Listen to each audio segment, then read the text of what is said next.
In the red corner, we have Q Dog, and in the blue corner, we have our special guest. It's about to go down, guys. It's about to go down.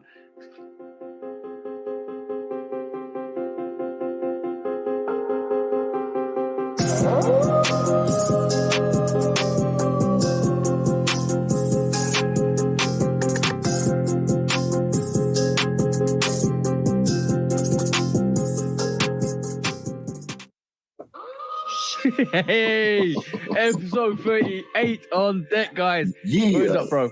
What is up? Another week. 30. You know what? I did a recount the other day. 9 months, bro. 9 months worth of recording. Yeah. It feels like episode 1 was just yesterday, bro. How are we on episode 38? That's really only because of the breaks we've taken in between recordings. You know, some necessary, some unexpected. But I think we only had like two weekends where we didn't do it. But 38 recordings, bro. That's every week. That's still 9 months. If you calculate that, that's ridiculous. Yeah. It's really more than that. It's really more than that with the lives, you know, the sneaker release lives and whatnot. So yeah, we working, man. We work. Yo, Q, what you got me wrapped up in, bro? I ain't got you wrapped up in nothing, bro. You know how it is with ideas, right?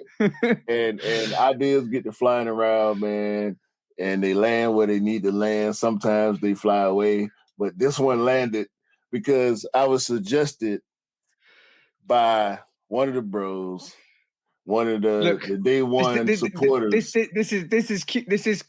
is Q's and our guest's purpose. I did not get this. I was suggested to get this. I was suggested to get the referee T-shirt, bro. Yo, you know what? The funny thing is, you know we're gonna make a segment of this now. You know that. Let's say that for another conversation off camera, because we know it's gonna happen. We already know it's gonna happen.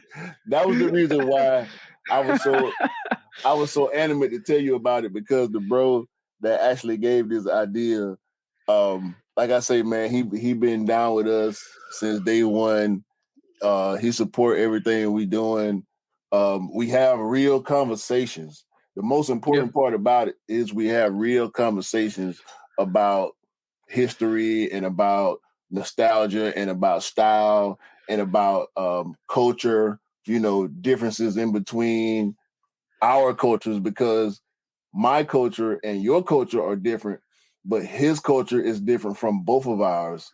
Which makes this conversation that we're about to have for me even better, because we got three totally different perspectives. I'm going to say diversity is a key to success. Diversity is the key to success. Let's just say when we say we're international, in terms of the people we talk to, people we know, we are international. Let's just say that it's not segregated to just one region of the world. No. It is everywhere. We're talking about bros from Europe, from the UK, from Africa, from from the States, bro. We're talking everywhere, literally.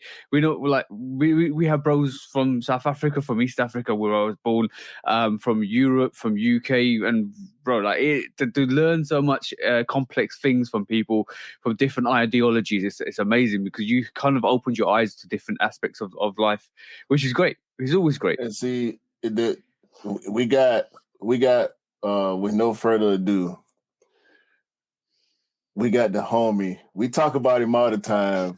He's always in our chats. He's always in our comments. Yo, I'm so glad to have him on the show. It's the one and only Sergeant Marcel, Sneaker Casual DM, representing the Netherlands in this building, the EU in the building, Mama International. How you doing, bro? You good? And listen, I'm good. And Mars got such a deep history when it comes to sneakers, and also hip hop and basketball. And those are my three passions, which is why me and Mars clicked so well on different levels. Yeah, You know what I'm saying? So man, what's going on, Mars? I'm fine. I'm doing well. So, and just to be the first non-English speaker, I think on your podcast is a big honor. Are you the first non-English speaker? I think so. he was. I think he was maybe. Yeah, well, he lived in the US and he lived in England, so that doesn't count. He's almost he's from the United Kingdom states. United Kingdom states. I like that. Man, what you did? You spent time in the US too, right? No, I've never been in the US. My sister and my brother-in-law lived in Andover, Massachusetts for 3 years when he worked for Philips there. So, but I've been following American sports and culture and almost all my life. So that's how I got involved in that. Yeah, because you know so much about U.S. culture. I just assumed that you had spent time or lived or Q's out here giving green cards to fellow people. For sure, bro. You get a green card. Card. If I ain't leaving. If I'm between Mars and the border, he getting in. You know what I'm saying? Because the conversations that we have, sometimes you feel like you're talking to somebody that was born and raised in the U.S. when I'm talking to Mars. You know what I mean? Yeah. But I think it's because the Netherlands is so American orientated that lots of people pick up lots of things from the US. We can get almost everything that you can get in the US over here. We can follow everything that you have in the US nowadays. I mean, in the early days, it was much more difficult because we didn't have the internet. And not implying that I'm old, but you had to rely on. You had to rely on late night sports or late night to catch up with any American football and American basketball, NBA, and all that stuff was late night. And that's that we're talking about the 90s to 2000s, even to early 2000s was difficult until everything was more populated on the internet, so you can actually catch it, read it, learn about it more. So it was more of a specialist thing if you were back in the 90s. Yeah, if you were playing basketball and you wanted to have different kind of Jordans, you had to order them with a card by mail, and then send the postcard in, and then hope that the sneakers would be delivered. Oh, shit. Hold on. So we got to talk about this, right? Because I can remember a kid, and I'm pretty sure it was similar in the UK, where when you looking at, because they give us commercials, they feeding us commercials all day. I remember watching when I was like 10, 11 years old, watching all the new G.I. Joe toys that's about to come out on the commercial. And they got this P.O. box number and order this, and you could send them a postcard and they'll send you back a catalog and all this type of stuff. Exactly. Was it East Bay? Was it like, did y'all have like Foot Locker catalogs, or like where was the stuff coming from? Well, the stuff that I liked, I had to buy international, or I had to buy international rap magazines like Source or Vibe and stuff like that. And we had, I think it was one catalog or one magazine that was from the UK. And I remember the Jordan 5 Grapes when they first came out. And I liked the Jordan 5, so I wanted them. And a friend of mine had the original Jordan 5s. So I saw this in the catalog and I thought, well, I tried to buy them from London. But I got no response on my card. And luckily, you didn't have any way to pay directly. You had to do it, I think, was something like, what's that? Pay postal. Yeah, through the postal or something like that. But I got no reply, so I never paid. But that was the only way to get those colorways. And also in retrospect and seeing the Pata documentary, you could see that, like what Edson did from Pata, they went to New York to get the colorways we couldn't get here in Europe. Yeah, and that's how they started. Do you feel like you wish it stayed specialized like that, or do you feel like with commercialization, because there is more commercialization over the years, where we see more and more releases, we see it widespread worldwide a bit more, which is more accessible to everybody. Do you wish it was more specialized, or do you wish are you happy the fact that it's evolved into this huge commercial thing where now you have people that don't, I wouldn't say people that don't really kind of are not into sneakers, but take advantage of that situation because they know people are into sneakers? What do you prefer? Like, do you find the niche was better back in the day than it is now? Well, maybe in that particular or in that way it was better, but I rather have how it is now, that I can mostly get what I want if I see it.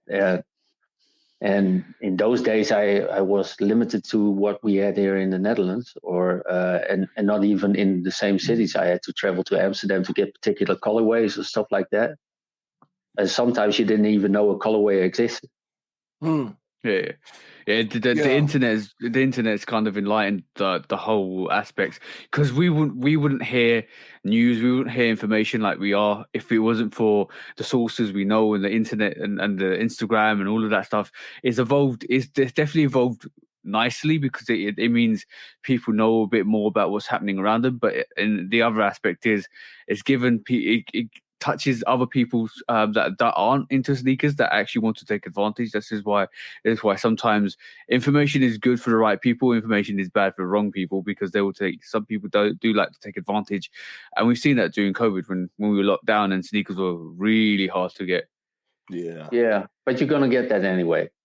Which way you turn it, it doesn't matter. There are always people who want to take advantage of situations if they see that they can benefit from it. So, but still, we have more options now. We can get more sneakers. That's not always a good thing, but so no, bro. Because the reoccurring theme, half the time we mention you, is the blame that you place on us.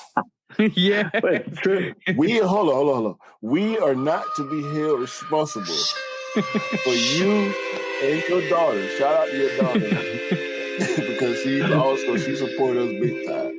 Yeah. We are not. Me and TJ are not to be held responsible for y'all's Jordan escapades. Okay. Yo. I'm gonna, Marcel, you're getting this yellow card. Already? Already. We just started. No, this has been a long time coming. This has been a long time coming. Oh, you guys planted. I've been set up. So we're gonna give you your yellow card in person. We don't want to give it to you while you're not on camera. Okay. We want to give it to you respectfully, wholeheartedly, because the blame is not appreciated. Okay, the love is appreciated, but the blame not so much. I wasn't mad about the fact that you put me up to buying all these Jordans. So no, bro, it's a premium sneaker. I mean, it's true. Well, yeah. What can I say? So what was the first? What was the first Jordan that you purchased on recommendation, or you saw? Because I know. Okay, so let's actually go back. What was your sneaker experience before you even knew me and Q? Well, I've been a sneakerhead or in love with sneakers, I think, from 83 on. So that's 83. I think it was 83 when I got my. I had sneakers before, but they were just shoes, and nobody was wearing sneakers now like they're wearing them nowadays. And I remember that my stepdad had a car dealership, and he bought all the sneakers all the time, and we had the same size. But he didn't try them on. So if they didn't fit well, he would give them to me. So I would get a lot. Well, I think it were more tennis shoes, New Balances, Adidas, or like we have to say, Adidas. I just work. I'm tweaking your pronunciation of Adidas. So Adidas.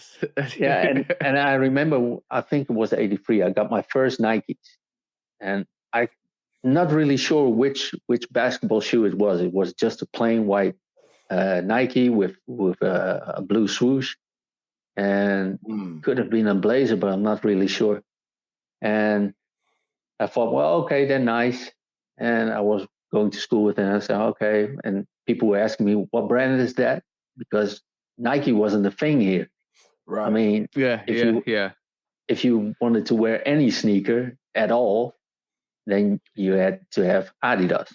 Let's just be honest. Until Jordan ran with the torch for Nike weren't the biggest brand. They were probably they're probably second or third. No, probably second or third. They were the New Balance of the 85. Yeah. Let's just say. Yeah, like that's one thing about when you went all the way back to '83. That kind of just eliminates the Nike presence as we know it, and like as I know it. When I first became aware of, let's just call it the power of sneakers as a youth, it was already Nike. You talking about 10 years before that. Yep. Let's just be honest. Like that in 1983, sneakers weren't as renownedly known as they are. There's more publicity. Even though I said they're more like New Balance as we speak to, in 1983, they're not, because you didn't know a sneaker. We know a lot of people know New Balance for New Balance and all the collaborations because it's all more commercialized. There's more information out there. We're talking about take New Balance as the third tier without the information that we got in the news and the collaborations and the design aspects, and we learn more through social media. Take that all away, and then that was Nike. And you if you came across a Nike swoosh, you didn't really know what it was, and that's what Marcel was trying to say. So imagine that situation. So how does it feel? This is a really complex situation because the battle's about to begin now. So how did you feel? How do you feel with a great crumbling empire that we call Adidas over the years and the rise of Nike? Because you've been through that stage. Well, Adidas was almost gone because they had to sell the company. I think it was somewhere in the 90s. That everything went wrong for them, and they had to sell them to, I think it was a French company that bought them then, and they were already going downhill. So I'm not really sure when the revival came, but I think it was in most parts of Originals and Boost that they climbed back up. But well, Adidas was in a big slump in the 90s. So we saw that transitional switch where, and when we say the stars align, that the stars do really align. And if you don't believe in destiny, you just look at Michael Jordan, because like the fact that he came on board, he pushed the brand, he pushed the NBA scene, and then that coincided in the 90s with Adidas having all their troubles and problems, and like it's almost Nike over here wasn't like wasn't with the Jordans. Nike started becoming big here with the Air Max 1. Yeah, exactly. I was about to say that as well. Yeah. So what was it? Was it the UK? We know love Air Max. Was it that big, or was it just okay? Now Nike got something that it was huge.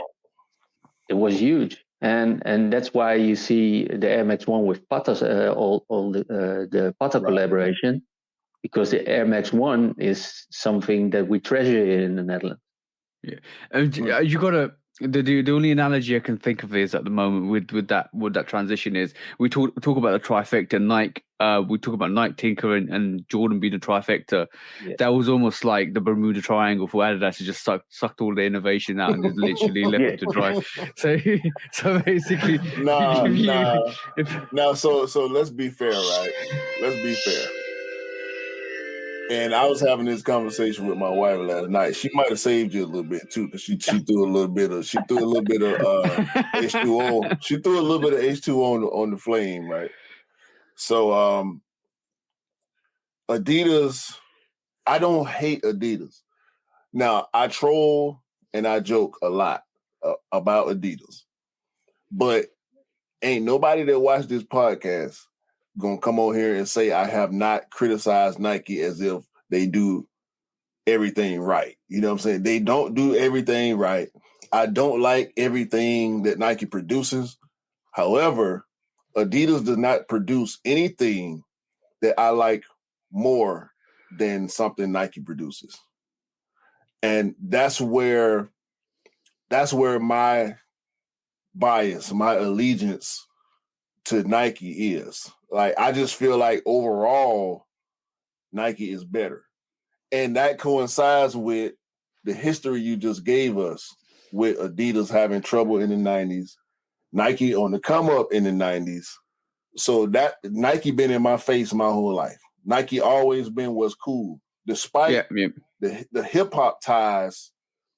And this is not in spite of the hip hop ties, but despite the hip hop ties that Adidas has. And I'm a part of the hip hop. I fly the hip hop flag.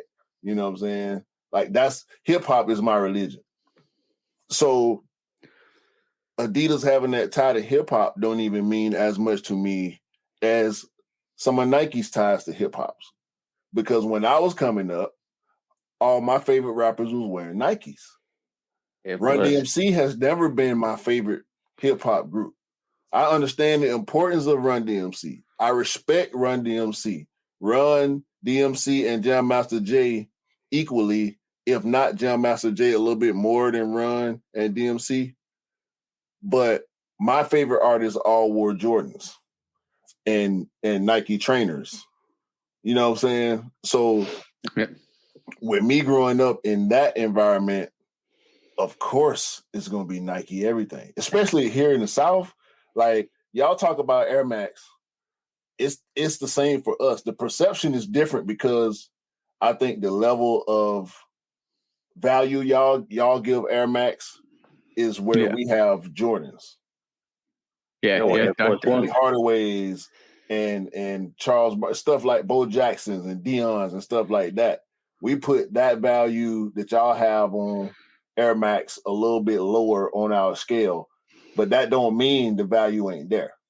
But me and TJ was just talking about this, and I got to show this. Oh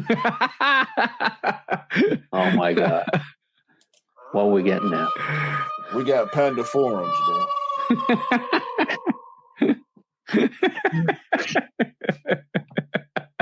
Panda Forums. Oh my God. No more pandas, please. Save the pandas.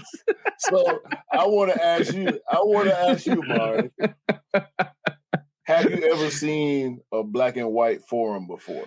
Because I can't remember. I probably wasn't paying enough attention. I wouldn't say a forum, but I mean, again, looking back at the 80s, these were the standard colorways that you had. Black and white. If there was a little bit of color in it, it was mostly dark greens or browns or or red. But so at this stage in your journey, right? Mm-hmm. Where are you on this Panda forum here? It's okay, but it's not really my thing anymore. I mean, I needed. I would know that back in the days, you had the big basketball shoes with the with the big flaps in front and stuff like that. The higher the better, and all fat laces and you rather had Adidas, like the high version of this one. Wait. Hold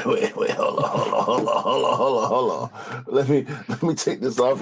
Where's my cursor? Damn it, I can't get it down quick enough. Oh, okay. Top 10, right? Nah, That's not the top 10? this is the Ewing.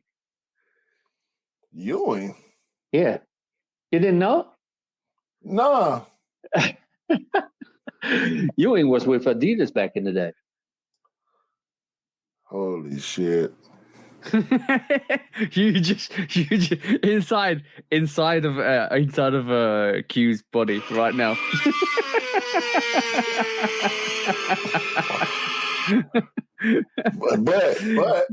but I did not know that, and I appreciate you bringing the facts and the knowledge to the people, right? Because I didn't know that. However, we also know that Patrick Ewing went on to create his own brand. I played in them when they first came out. Bro, where my Ewings at? I gotta pull them out. I ain't never pulled this is a pair I ain't never pulled out on the show. I mentioned them before. Yeah. But shout out to Ewing, bro, because they bring the OG packaging. Exactly. I bought this shoe in 2000, I want to say 16. I bought this pair in 2016. This is then the they were same already box. retroing. Yeah, this is the same box that I. No, Ewing ain't got no new silhouettes. All he No, he doesn't. He does? No, he doesn't. No, he just re-retros. Yeah. He just re-retros. Yeah. Bro. Yeah, bro. The pack, like this, the same packaging I remember from when I was a kid. You know what I'm saying? Yeah. I mean, paper. Nice. Like, dope, bro. But does it have the little ball on it? I had those. Sheesh. Yeah. This a brick right here. This a boot, bro. I played in that. You know what? Take away the upper. It looks like a Jordan 2. Bro, the strap. Yeah, it does. I mean, this classic shit right here. This is a boot, bro. I played in those. I really did. They're comfortable. On this shoe is not good, bro. But when they first came out, they were really comfortable. They bottomed out really quickly. That was the problem with them. Yeah, and the leather on these is good. It's good thick cut leather. You know what I'm saying? It probably synthetic, but especially for the price point. But yeah, man, Ewing's, bro. I had to get a pair, bro. This is actually technically the first pair of my current collection. Are we saying Ewing did pandas before pandas? Definitely. Definitely, bro. Definitely. 100%. Every football player was doing pandas before pandas were big.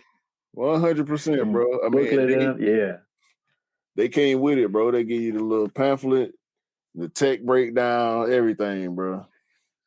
Yeah, but the late 80s, early 90s were crazy with all these brands doing all these different things. And you had BK and you had Troop. Troop was in the hip hop scene, was a big thing. Oh, Troop. Yep. Wait a minute. We ain't never talked about Troop. We ain't never talked about Troop in the podcast. Most people probably don't even remember Troop like that. Elise. That's a Sonic with their Troop suits and trainers, and they had it all. So everybody who was into underground hip hop in the Netherlands wanted to have a pair of Troops. And the company, we had Profoot, that was a big chain. Later, Foot Locker bought them. But that was the chain that was all around in the Netherlands.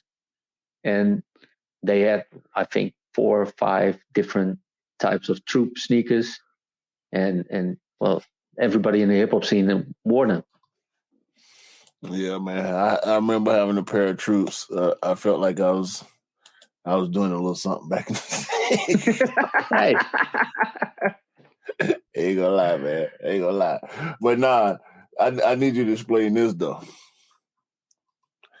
Because like now you gotta defend it, bro. You gotta defend it, bro. why? This is a collab. This is a collab, bro. No, this your people. This your people. Yeah, but that's not my shoe or my sneaker. So I won't defend what I don't like. That's what I want to hear. That's what I want to hear. That's why you the bro. Yeah. I'm keeping it real. I like what I like, and if I don't like it, I don't like it. Are these the Troops you're talking about? No, I had the Troop Smash. Now that tracksuit, that's it. Go back up to the tracksuit. They didn't have those. They didn't have those colorways back in the day. They only had the white, black, and red here. Yeah, I remember the white, black, and red in particular. Yeah, they had the snake skin. Yeah, like those, but not those colorways. They were black and white. Mm-hmm. Yeah, bro. There you go. There's a black and white. There's another panda in the wild.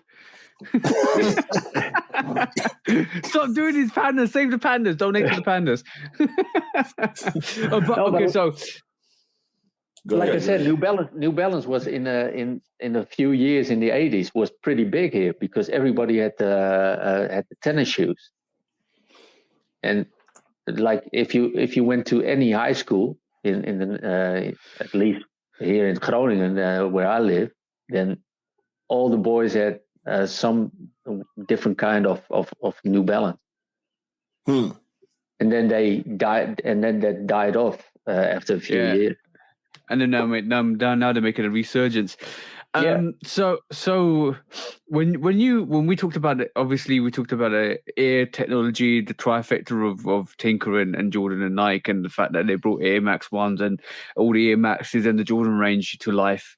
So that similar scenario happened with Boost and Yeezy and NMDs and stuff like that, and we saw a whole new wave of hype for 2 to 3 years from Adidas. It's ironic how Nike responded back to that, because at that time when Jordan was coming through the NBA and Nike was getting more of that push and that shine in the 90s, Adidas kind of faded away to the background. But it was the perfect way that Jordan and Nike responded back to that is what they did was just hit the market with collaborations and like you saw Virgil's inspiration, you saw Travis Scott inspirations, and you see more and more collaborations, and they're just killing it with the collaborations. How it's interesting to see what Nike did and how they responded. What did you feel Adidas should have done when they saw what Nike was doing in the 80s and 90s? Well, Adidas couldn't do anything at that time because there was the air bubble hype.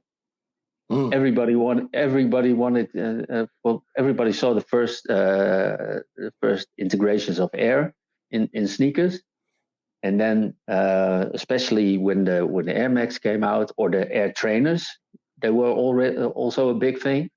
And then everybody wanted to have that air bubble. Everybody wanted to feel how it felt to have air in your sneakers. So the only thing Adidas could have done, I think, back in those days, was to develop a technology that would have been as influential, good and high, as good, or that could have been hyped up as well as Air did, because the Reebok came with everybody. That was the age of technology. Everybody wanted to have their own niche technology. Reebok came with pumps and whatnot. Yeah, Hexalite. Hexalite. I remember Hexalite. Yeah, I remember Hexalite. Hexalite doesn't get enough shine. It's like a honeycomb comfort, isn't it? Yeah. I remember that Hexalite. And then you had Converse with the React, and then when I became a basketball fan and started all with it started with Jordan, but then I bought a cap with a Hornets logo on it. Didn't know what the team was. found out who they were. Got the first issue of Slam, and there was this basketball player who called himself Grandmama. And then that's when I became a Hornets fan. Larry Johnson. And Larry Johnson had the React. Yep. The Converse Grandmama sneaker, bro, is a classic. Wait a minute. Do you know what sneaker we talking about, TJ? Go on. Put it up on screen. It's probably beyond my years.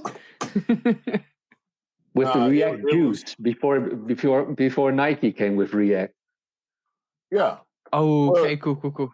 Well, we know Nike bought Converse. Yeah, so they probably used the React technology, and developed it. No, they had a different technology, but they could use the trademark name for the React phone. Okay, cool. Q's pulling up. So Marcel, talking about the Converse Air Jam, bro. I had them. This, bro, I wanted this shoe so bad. Yeah. Listen, I couldn't get the black version, so I got this one. The black, oh my God, the black was so hard. Hold on. Yeah. Bro, bro, look at this, bro. Like this a sneaker right here, bro. This a premium sneaker right here, bro. That's why the late 80s and early 90s were great, with all these different kind of brands coming with all sorts of technology. There you have them. Yeah. Look at come on, Ariel. Look at that. Boy, that's a premium sneaker right there, boy. Yep. Nike, what y'all doing? What are y'all doing? Bring the Aero. They came back a few years ago. I had to go 2 hours by train to get them in Amersfoort. Listen, the Nike, y'all need to bring back the Aero Jam, bro. Yeah. Stop playing. Okay, hold on. I just saw something. I know you know these, Mars. Get that off my. I know you know these. Oh yeah, Dikembe's. Yeah, Mutombo. This is the one thing. Well, look at them. This is the one thing that Adidas did in the 90s that captured the street culture. This Mutombo. Mutombo shoes in the U.S., especially in the South, because he played for the Hawks, right? Yeah, he played for the Hawks. You know, he played for Philadelphia. Everybody loved him with Iverson. The Mutombos, even when he was with Denver, you know, he was an icon. The finger wag, you know, no. His interviews, the jokes he would crack, like Mutombo is a living legend, and his sneaker. Adidas need to see why we ain't getting Mutombos right now. Because they weren't selling over here. I worked in a sneaker store in the early 90s, and these were moving. Maybe in the US and in Atlanta because he played there, but over here, nobody was feeling Adidas at the time, at least not basketball wise. Yeah. That's the consequence. You're competing. Jordan was it. Yeah, you were competing against. That's hard, bro. That's hard. Like this, and Nike and Jordan were it, and with all these compete with a Jordan to me. No, when that came out, what year was it? Which Jordan did we have when they came out? This is the re-release in 2013. This had to be maybe 92, so let's say the Jordan 7, Jordan 8, around that time. Just put it. Well, Nike. The only thing Nike had to do in those days, when they really became big, is just put air on it, and everybody wanted it. Air in them back then. But you had the Jordans, you had the other Nikes. There were so many different versions or types that they have. I mean, if you look at the East Bay catalogs at that time, they were full with different models of Nike basketball shoe alone. It was crazy. Air Max 2, the Air Max, then they came with Triax and all that. It was a lot. It was a lot, bro. Yeah. It has always been a lot. That's why I feel like with Adidas, and I know why I've made this point a few episodes in a row. Adidas don't have the silhouettes in general, I think, to compete with Nike. But this right here, this Mutombo, bro, I feel like that should be out here. I feel like they have silhouettes. They have gems. They have things. I'm gonna call Big Cap. I'm gonna call Big Cap. I'm gonna call Big Cap. Are you gonna if Adidas released that, would you buy it? Nah, I wouldn't. Big Cap. This is why I'm saying it's Big Cap. It's a premium sneaker, though, bro. It's a premium. But they do have the silhouette, and that's why I'm here, because you say Adidas don't have the silhouettes, but they have plenty of silhouettes. Only they're not mainstream in the US. Yeah. Here, we have the casual culture. No, you have Sambas, you have Beckenbauers. What is that? You have the Forest Hills. Yeah, see, those are all 70s and 80s tennis shoes, trainers, handball shoes. Unfortunately, where you find Q is the sneakers that Marcel's actually telling us are equivalent to Air Trainers in terms of what they do as in the scene. But unfortunately, what it is not a lot of people. There's no demand or need for them, and if they do release, they will just sit. And this is why I think Adidas are scared not scared anymore, more or less are wary about these releases, because they don't want to see a release on these and them just sitting, because they won't do the numbers that they expected to do. Well, they pretty much sell out. If you got the what was the last one, the CP with the CP company collab, that sold out in a minute. So. But was it a big release, or was it just a more of a general? Was it a big release or limited? No, it was on confirmed. Yeah. So, and I think if you look at a lot of those silhouettes that I'm talking about, they're available all year long in big numbers. So yep. You talking about this? Yeah, sneakers like that. Yeah, that's what a lot of casuals buy, stuff like that. Okay. You got the whole Special series. Right. Now I know Specials. Within the Adidas collectors, Specials is one of the big models. A lot of the ZX models that they don't get talked about. That's the thing. That's it. That's the thing. Exactly. They don't get talked about like a Amo Manier or a Travis Scott Jordan or any collab, any like we got Air Max bro. Hold on. Is that more down to marketing? I think they know they don't have to market it, because these are like the standard shoes. But they're more specialized, aren't they? They're more specialized shoes. Yeah, maybe it's more of a niche. Like we don't see Specials on Sneaker News like we see this Familia collection, this La Familia collection from Nike. Like this, it's the Air Force One, bro. But when Nike do stuff, they rolling it out for real. You know what I'm saying? Yeah. Even when it's low key. As far as we are concerned, like as sneakerheads, we gonna see everything, right?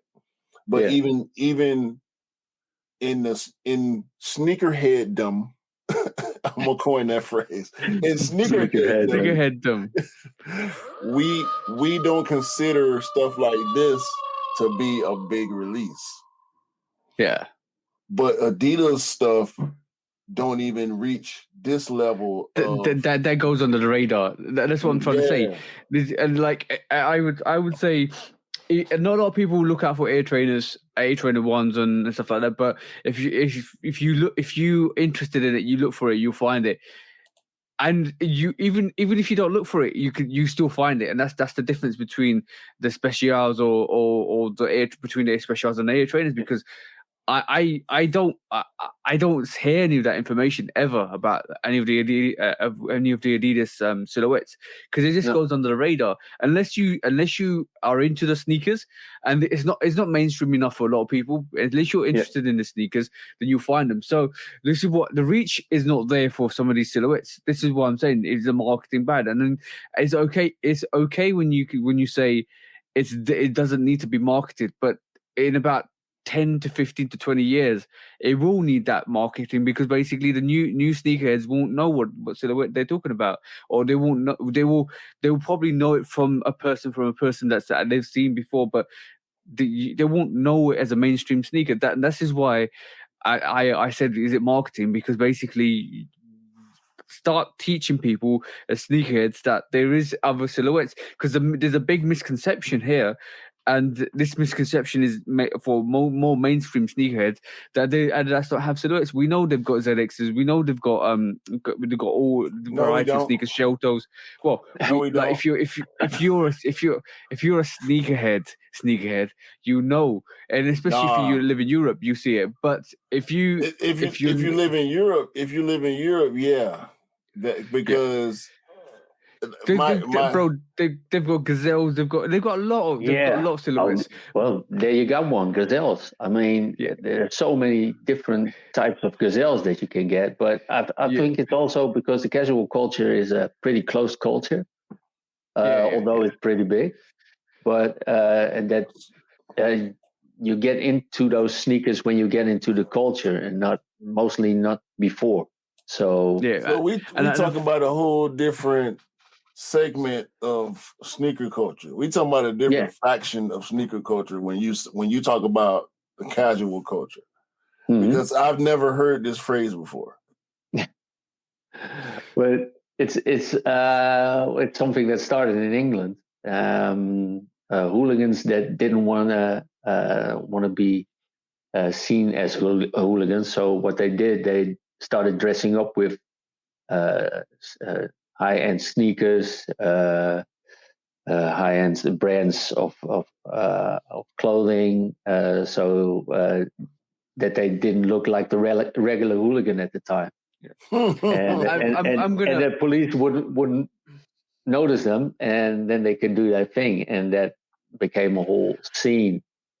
And people tried to get more expensive stuff and just to outdress each other. That's how crazy it got.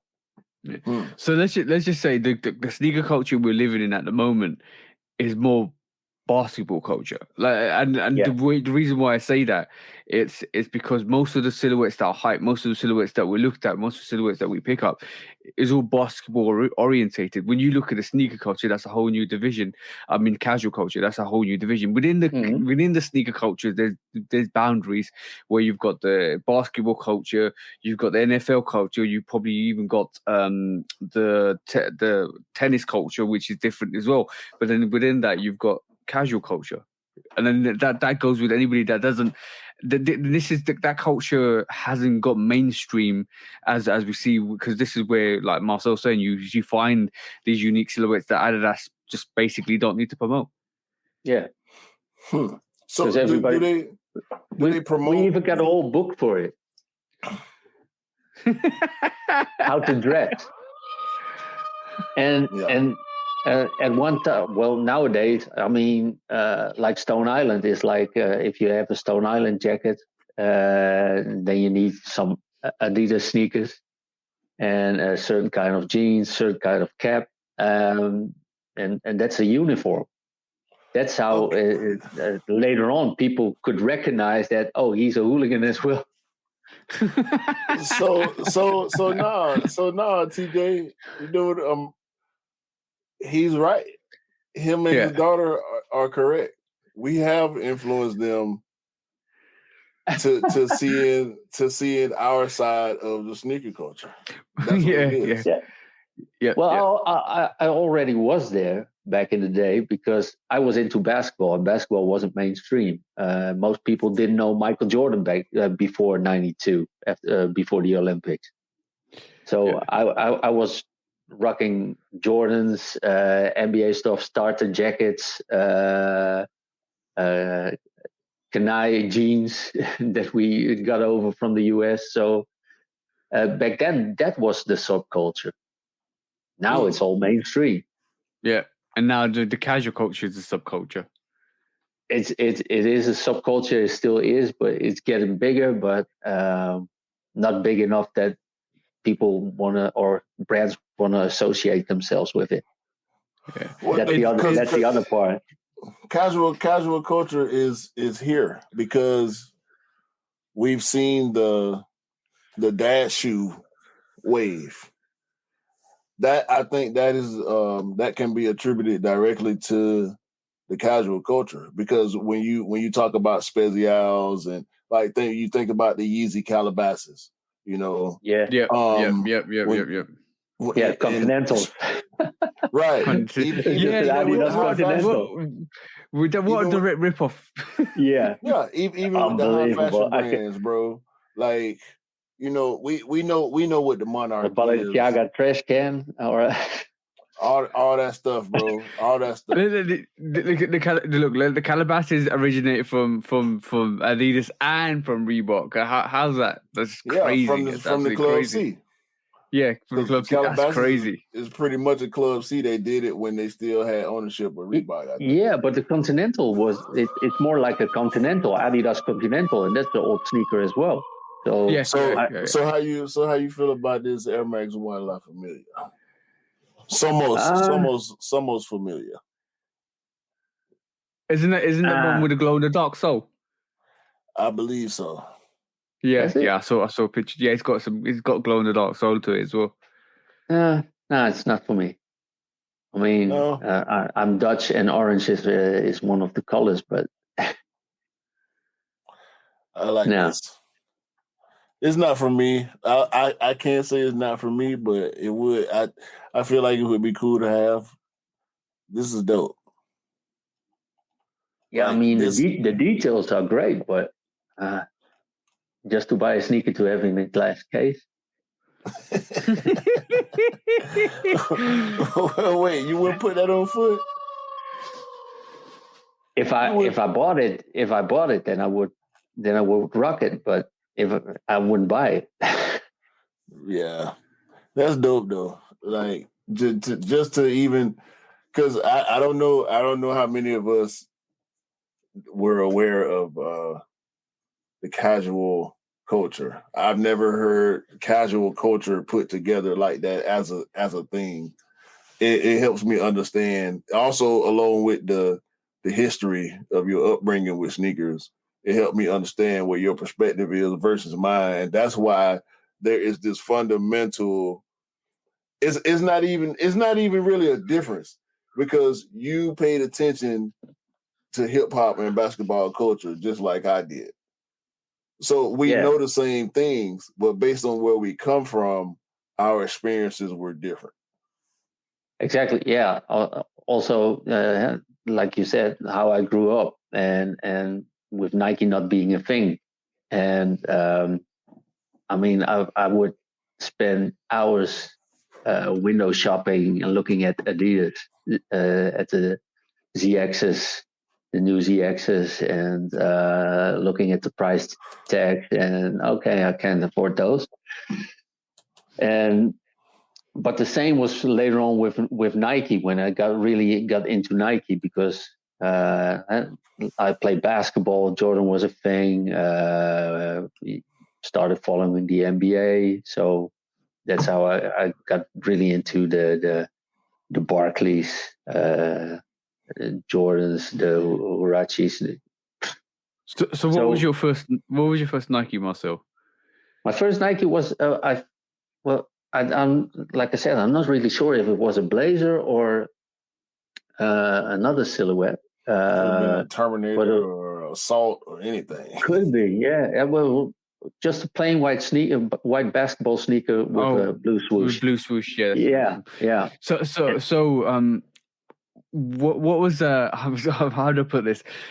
How was your fated experience with me and Q? How was it? When you first met us, what was your first impressions? Well, the first thing when I got talking with Q was when about the Kai 54 K54. the 5. Yeah. And I thought I just bought them, and Q made a video of it, and I commented on that because it's a great sneaker. I sold it afterwards because I wasn't wearing it, but quality wise and how it looked was just a great sneaker. So, well, that's how I got in contact with Q, and then TJ. I first was with I think you were getting the pollens for everyone, and how you tried to get everyone their sneakers. And I thought it was real cool. So that's how I got in touch with you. And was looking, hey, what can I do? Maybe I can do something like that as well. But then with shipping and everything, then they were better off buying from StockX. But afterwards, it wasn't such a great idea to buy from StockX. But whole different story. Well, we might get into that at the end. But so what was your first? Because what was the culture in terms of Jordans before you first, in terms of before you got to know us? Because there's a lot of differences from what you do now in terms of sneakers you pick up now to what you were doing before. So what was the Jordans? What's the market in Amsterdam like pre-COVID? Well, I think you have to separate Amsterdam from the rest of the Netherlands. And I mean, as a FC Groningen football fan, I'm not really allowed to talk about Amsterdam, but but as somebody who's been into hip hop from the 80s on, and being a lot in Amsterdam with friends, that it's a different culture. Amsterdam is always a little bit different from the rest of the Netherlands. Through internet, it's getting more close, but I think the Jordan culture was big a long time there, and in my experience, it started picking up a little bit. Well, I think a year or 2 years before COVID that the ones really became big, and also the other Jordan silhouettes. Yeah, I remember the silhouette that did it, and it was the Obsidian ones. That's the sneaker that triggered everybody. A week before the Gym Reds came out, the people picking them up, they were going out they were literally selling out. Because before then Jordans were okay, and then all of a sudden the Obsidian one, that release had everybody in a panic and in a situation, and then it just went mental from there. Jordan ones just went crazy. That was a catalyst. I think one thing that also was a big thing in that whole come up of Jordans was StockX. And not in a positive way, because then people started to see what sneakers we were. Yeah, but it went from the underground, your local reseller scene to worldwide. Here you go. Welcome to the stock of sneakers where you can invest and get money. Exactly. And that just changed the dynamics. Mm-hmm. Massively changed the dynamics. So you were talking, I think, wasn't it until recently you got a Jordan 1 high? And because before then you were getting mids, weren't you? I had 2 pairs of mids. I didn't have. I never even had a Jordan 1 before, and then I saw one pair, and I thought, oh, okay, I'm gonna try them, and I'll order them and then send them back. And then I got them, tried them on, and they didn't leave my feet. What was that? What was that Jordan 1, bro? Oh, where I got what? 1 minute. Yeah. That's crazy. That is crazy. He got him to return. Marcel got him to return, and all of a sudden they just landed on his feet and did not remove from his feet. This was the one that did it. Gym red mids. Yep. Yeah, gym red mids. Yeah, so you got I didn't like the colorway. I didn't like the colorway when I ordered them, but I just wanted to try them on. And then when I had them on, I said, "Oh, these are actually pretty nice." You know what? You know what the crazy thing is, bro? Like we were talking about highs, and Marcel was in the comments. It's like, oh, Jordan 1 mids are great, and we said, no, Marcel, go and get a Jordan 1 high. Go and get this Jordan 1 high, and then you'll see the difference. And what happened when you got your first Jordan 1 high, bro? The quality was was really different from these.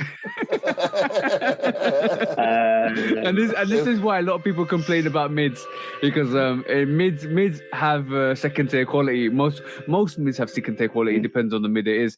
But and then when you actually get high, and this is why a lot of people rip on mids, because they're cheaper, the quality is not as great, and there's like, well, pay a bit extra and to get a Jordan 1 high, even though it was quite hard to get. Now they're not. But still, we're talking about a Jordan 1 mid, which is probably regional between £90 to 110, to a Jordan 1 high, which is now 165. It's a bit more to pay. I don't like, for me personally, I don't like it when people take the rip on Jordan 1 mids, because if people wear them because they can't afford highs, and that's let's be honest. Some people like the colorway. Some people like the students wear them. College students wear them. Just general people that can't afford to buy Jordan 1 highs, wear Jordan 1 mids. Well, there are also a lot of people that don't like highs because they think they're too high. And and female sneakerheads wear Jordan 1 mids because they suit their feet better. Yeah, I think so too. And also with the jeans that we had in those a few years back, with all the skinny jeans, it was better to have a. Yo, stop ripping off the no calf people here, bro. We're not here to rip off the no calf people. The small calf community. Small calf community. But the prices nowadays for these mids are 120 euros as well, to 100 up to 130. It's crazy. They've gone up in price. I did. By the way, I did get myself the winterized 3s, which is great because I was able to get the work discount on it, which brought it down to what it should have been priced at, as £180. So I can't. Just that one, or what other pair did you get? No, just that one. Just that one. For the time being, I'm being sensible. I mean, I picked up the UNC lows, the OGs. I don't even know how I feel about it, bro, because that shoe, it's for some reason it looked better on pictures than I feel about it in hand. I still like it. Have you got it in hand? Yeah. Oh, okay. So you're not feeling it as in hand as you would. No, bro. For some reason, like, I gotta be honest about it. I really like it. I mean, it's dope quality, and it's the OG cut too. I mean, the black liner. I love the white insole. I love everything about it, but something making me feel a little off-putting about it. I don't know. It's going back to the store. Refund time. Well, I've been thinking about buying a pair of lows for quite a while now, but I'm not really sure about them because listen, we have to understand the difference between this low and other lows. It's like the same difference between a high mid and a high. Mid. Yep. This OG. If it don't say OG one. In the title, if it don't say OG on the box, it is not the low that you'll see most of the time. Mm-hmm. Like this actually got the letters OG in the title. If it don't have OG in the title, it's a mid quality.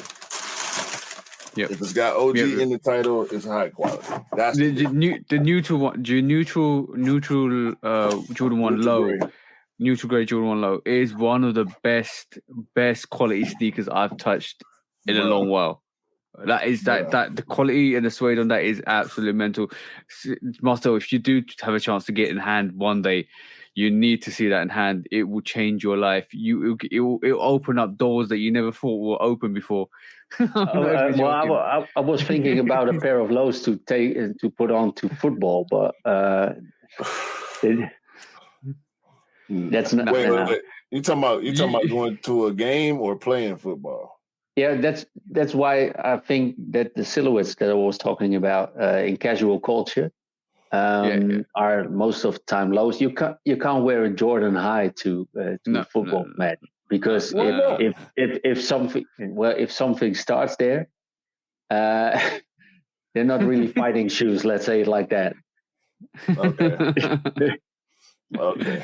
Yeah. Okay. Soccer rule. I mean, we call it soccer, but that I went even at the Atlanta United games. That's our local team, our MLS team. They share the stadium with the Atlanta Falcons, which is the NFL franchise. Yeah. When I tell you the difference between a Falcons game and an Atlanta United game is like night and day. It's like the Falcons game is like going to see your favorite rapper at the club, and the Atlanta United game is you going to see your favorite rapper at a stadium. But they're in the same place. Like the crowd interaction, the way the people act, the way the fans react to anything that's going on the pitch is night and day from a football game, bro. It's American football game. It's more emotional, bro. Yeah, it's all. We got a real big Hispanic population in Atlanta. Yeah, in the city surrounding Atlanta, and they support Atlanta United like it's. Yeah, no, they got 80,000. They got 80,000 in the stadium. So the game that I went to was actually, and this was in 2017. The game that I went to was at the time the biggest crowd. Yep. To be in that stadium, and they then surpassed that mark like 4 or 5 times by now. Biggest crowd in MLS. I know. Yeah, it was like 74,000 at the time, and like you said, they didn't win over 80,000 now. Yeah, but with football, it's a blessing and a curse. The emotions that we have in football. So. Trust me. That's why brands don't want to be associated with football casual culture.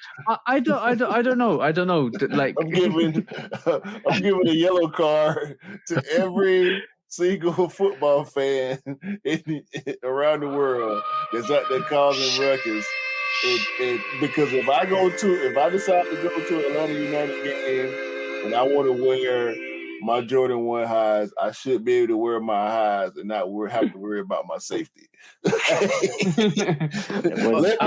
Let Marcel wear his Rebellionaires to the football game. Oh no way in hell I'm gonna wear those two again. Nah.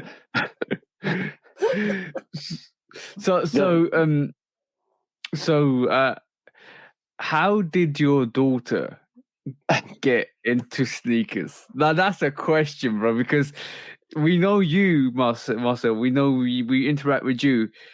I had your daughter message me and ask me about sneakers. I was like, "Who's this?" And I was like, "Oh," and I just noticed that she was connected to you, and I think I clocked that she was your daughter. How did that come about? That let me just say, your daughter's probably more of a sneakerhead than you are at this moment in time. Yes, she is. She is. Well, with all my kids, I mean, being a sneakerhead, the first thing you do when you get a newborn is get little toddler sneakers. At least I did. Yeah. And I also did with a few nieces and nephews. Because I remember when my niece was born, and also in the early somewhere in the early 90s. Can't remember the birth year, but it doesn't matter. And at Foot Locker they had these cans Jordan cans with little Jordan toddler sneakers in them. So when I saw that was the first thing I thought. I got to get this for my newborn niece. So and that's what happened with my two daughters and my son as well. So I think she just picks up on that, and sneakers being as big as they are now. So that 1 and 1 is 2, and dad, who's sneaker crazy, buys sneakers and looks at sneakers on social media and everything. I often get a picture of you and your daughter looking at reviews that me and Q do. Yeah. It's like, okay, cool. I was like, okay, cool. Sending each other information like we do in the group and individually with each other on IG. That's just what it is, bro. Like, because my niece, I got an 11-year-old niece, and she liked to come in here and open my boxes and whatnot. So I already know I got problems, bro. They ain't got nowhere near the collection. But once they get old enough and get grown, I already know that they're gonna end up just like your daughter.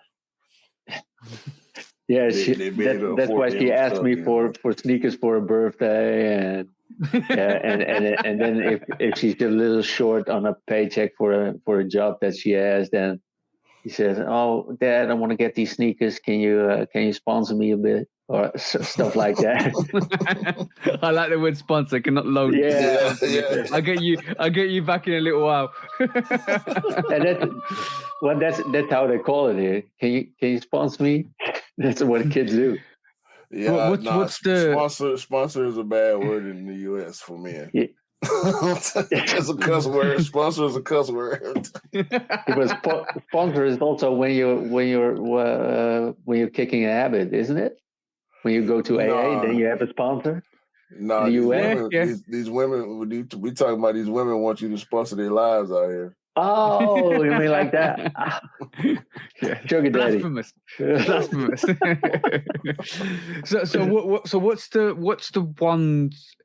What was your daughter's first sneaker? Ooh, my daughter's first sneaker. I think it was a little pair of Adidas. No, I'm going to say her first purchase. Her first purchase? The first that she bought herself was a pair of Jordan mids. Okay, cool. That's understandable. At one point, you was telling me that mids were going so crazy they were on raffles over there. Yeah, that's crazy. That's crazy. At a certain point, it was. And then I think it was the chocolate mid that you had got, and you told me it was on raffle. Yeah, but the strange thing was, a few weeks later they were sold at Zalando, and that's a pretty basic site for clothing and stuff. So, and they had all these mids nobody knew about, and still on all these sneakers. The sneaker strategy. That's what Nike do. They release them on raffles and make you panic. Oh shit! Why is this on raffle? It's chain supply, bro. It's chain supply. I mean, get this now or miss out. Look, let's just be honest. Let's be honest, right? Every time on a sneakers app, anytime you see a raffle for a sneaker, you are in the back of your mind, you're thinking, like, you know, when a sneaker is gonna be like, or sitting on like the winterized free sap, we know that's gonna sit. I actually got that at 9 o'clock in the night last night after like we were talking about a whole 13 hours after it released, I picked it up. We know we as sneakers, we know when sneakers are gonna sit or stay or sell out. But it's interesting during COVID, especially during COVID, when you saw a sneaker that wasn't first come first serve and it was a raffle. Let's just be honest. In the back of your mind, you're thinking, "Oh shit." How am I getting to get this? Yeah, and then you're buying sneakers that you afterwards didn't even want. But just because you could miss out, you bought it. Yes. You bought it. you know what it is. I'm gonna say it. You bought it for first rejection. So basically, you bought it to reject it to send it back because you wanted to see it in hand first. Yeah, Let's just be honest. Well, that's what it was. That's what it was. And to get it before the resellers came. I mean, everything they, well, almost everything where they put a Jordan brand on and that came out, it was sold out in an instant. Yeah. Bro, I bought a lot, especially at the beginning of the wave, even before the pandemic. Like in the mid to late 2019, I was sending stuff back, bro. Like, nah, I don't want this one. Get it out of here. Do a review. Actually, before I was even doing reviews, I was sending it back, bro. Like, nah, I don't want this. I shouldn't have hit the button on that one. It's good. It's good to do reviews on sneakers that you're going to keep because it kind of shows. I don't. Every time I've done a review, I don't think I've done a review for a sneaker that's under like my rating system is GOAT. So I haven't done a sneaker review for a sneaker I've got in hand that's under 4 GOATs because I think what I want in my rotation is for myself is a good selected rotation that I know I'm going to wear, not something that I'm going to pick up, review, send back, or sell. I want it to be something that I'm going to wear and I'm going to love wearing. Right, and this is why all my ratings are quite high on the sneakers. If somebody tells me to pick up a sneaker, I'm obviously going to try and pick it up. But I would if that means their ratings low from the sneaker, that's because of my opinion alone. So from my perspective, like I would only pick up a sneaker that I want to win, and I know it's going to get good ratings from the onset. Yeah, man. I mean, some stuff like some limited stuff. The Patchwork 3 in particular. Yeah. When I first saw it, I'm like, okay, that's cool. The more I saw it, the more I liked it. When I got it in hand, I found more reasons to like it than I even did before I got it. So that's really what you want when you buy sneakers, especially when you're not being able to go in store and pick it up and look at it and try it on and all that, like we can do now with certain stuff. Back then, nah, bro. You just gotta jump on. If you feel like you might want it, you gotta jump right on it, right then, no hesitation. Yeah. But by the way, before we move on, so talking about picking up sneakers for somebody, this is a restock of the campus towelies. There you go, guys. This is a restock of the towelies that came out. It looks like there's more of these pairs that restocked on, and it's confirmed for Members Week. I love the box. The box is interesting. The box is kind of something different. I love that. Look at that. The box dope. The box is dope. Yeah. And inside, and it's quite ironic that we've got you on board, Marcel, as well, because this sneaker basically screams Amsterdam to me, just because of the fact it's a towelly sneaker. Amsterdam, as we know, in the community, in the world, is renowned for its cannabis and its cannabis caps and stuff like that. But you want to get high? and what I do love about this sneaker the most, and I will do a review on this, but what I do love about the sneaker the most is that you can do this, and look at that. Oh no. UV light, sunlight does this to your sneakers. Is great. It's awesome. I love that. That's kind of dope. Yeah, man. And who says Adidas doesn't do any good collabs lately? Oh, they don't. I'm gonna say the Towley is a really good collab. The Towley, to me, is probably one of the best out of the pack from the South Park pack. It's different. It's very different. I like it. There is some sneakers. There is some Adidas collaborations. It might be one in the pack that's really dope, or 1 or 2 in a pack that's really dope, but the rest of the pack's average.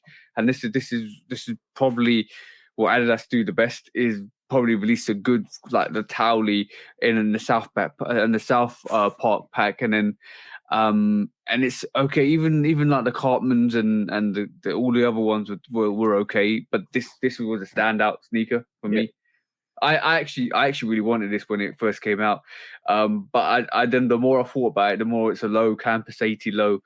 I was like, I don't need it. I don't wear loads a lot. I don't need it, and this is why I stayed away. But just the novelty of having that's quite dope. Yeah, because I wouldn't know when to wear it. No, exactly. Would you wear it in the summer, springtime, autumn time, winter time? Probably in the summer when weather is good, because they will get dirty as hell, and in spring or fall. Yeah. Plus, on top of that, it's going to be too hot. Will it be too hot to wear? Probably. Yeah. And that's the other. That's a conundrum. That's a very big conundrum. All right. So, listen. While we on Adidas, we got to do this. Yeah. I've been saying it. I had kind of wavered a little bit, but I pride myself on stating my opinion, whether it changes or not. So we got to talk about this new elephant in the room. With everybody's favorite guy to hate because he does such stupid shit. Well, Kanye East. I knew this was coming up. Bro, the White Lives Matter t-shirt fiasco with this guy. Hold on. Just before you get into that, I want. Did Kanye? I want to say, just say yes or no. Did Kanye say that he asked his Black Panther father, and he gave him the go ahead? Did he? Yeah, apparently from what I'm hearing, not just structures and skyscrapers, but we'll make it all possible. Yeah, this is an ad. So apparently from what I'm hearing, that's what he said. Apparently, from what I'm hearing, that's what he said. The fact that his father texted him or called him or whatever, and he was like, "You did the right thing." Did he need money with that or something? Like I can't imagine that somebody who was a Black Panther would approve to that. Yep. All right, cool. Educated ex-Black Panther, and he put a text to me today. He said, "White Lives Matter, ha, ha, ha, ha, ha." And I said, I thought the shirt was a funny shirt. I thought the idea of me wearing it was funny. And I said, "Dad, what do you think it was funny?" He said, just a Black man stating the obvious. So that was an interview that Kanye West did with Fox. I think Kanye full of shit. Yeah. I think he's lying on his dad. I think Kanye, something is wrong with this guy, man. You know what's really interesting? Over the past month, we've gone from supporting, a lot of people gone from supporting Kanye with his current situation with Adidas to now, in reality, now actually feeling quite sad for Adidas and kind of being more reluctant to support Kanye because of what his antics are. Every week we see something with Kanye come out every week. Like this week, he came out and said he is Adidas and he forever will be Adidas. And then they kind of that they took his ideas. I'm not going to say the exact phrase because I think it's very. I think we'll probably get restricted or whatever on here. But like I feel like what he said was quite harsh to Adidas, especially. Like from my perspective, from what my stand is with intellectual property, like it should always belong with the artist. But through this whole dilemma, it kind of feels like Kanye is bitching a lot more at a situation where Adidas have been more supportive, and it kind of comes across that way now. The more it goes on, and the more I'm feeling more compassionate to Adidas. Adidas, you get what I mean. Adidas don't want to do this in public. They don't want to fight outside. They want to fight inside. They want to keep it inside of a bubble, if you will, where they can control the narrative. Kanye is opposed to the narrative being controlled by anybody other than himself, even in a joint effort. He don't want to be. He doesn't want to say what needs to be said. He want to say everything. But the thing is, this all came out because Adidas put their partnership on the review. That's only heading one way. That partnership's done. That partnership's done. We already knew that whether it happened, whether the contract plays out or is done early, time will tell. But we already know the relationship seems to be too damaged to be repaired at this point. However, this White Lives Matter thing is the reason why I felt the way I felt. The reason why I had to be convinced to not even convinced. Like me supporting him, even though I don't rock with him, like I don't buy his stuff and all that. Me supporting his stance a few weeks back was because I felt like I understood where he was coming from and I agreed with him. It didn't have nothing to do with my bias against Adidas. If a Nike artist had receipts on Nike doing bad behavior, I'm gonna ride with the artist instead of Nike. Does it feel? It looked like he's going straight. He was going straight and narrow, then he just took a left turn. And he always take a left, bro. That was the point I was making before. Like it's not when you made the point, the argument that you didn't end up changing your mind on. Yeah, that he was in cahoots with Adidas, like this was some type of marketing scheme, and that was as plausible as that was. I didn't want to believe that because he do shit like this. He takes a left to right. He goes up and down. Nobody knows which way he's zigzagging across the road. Yeah, bro. It's drunk off power, bro. That's what it sounds like. I do believe that he's clever enough to be able to come up with some scheme where it seemed like they beefing just to raise hype or bring more attention to the brands. Both brands, Yeezy and Adidas, at the same time with them beefing. But I just don't feel like he's rational enough to go along with something like that. Yeah, it might have started out that way, but then all of a sudden he started to believe in the whole beef. I was about to say that it might have come across that they were just joking around, and then all of a sudden he thought, oh snap. Why am I not talking about this for serious? But like, let's just also say, right? Did he not say that?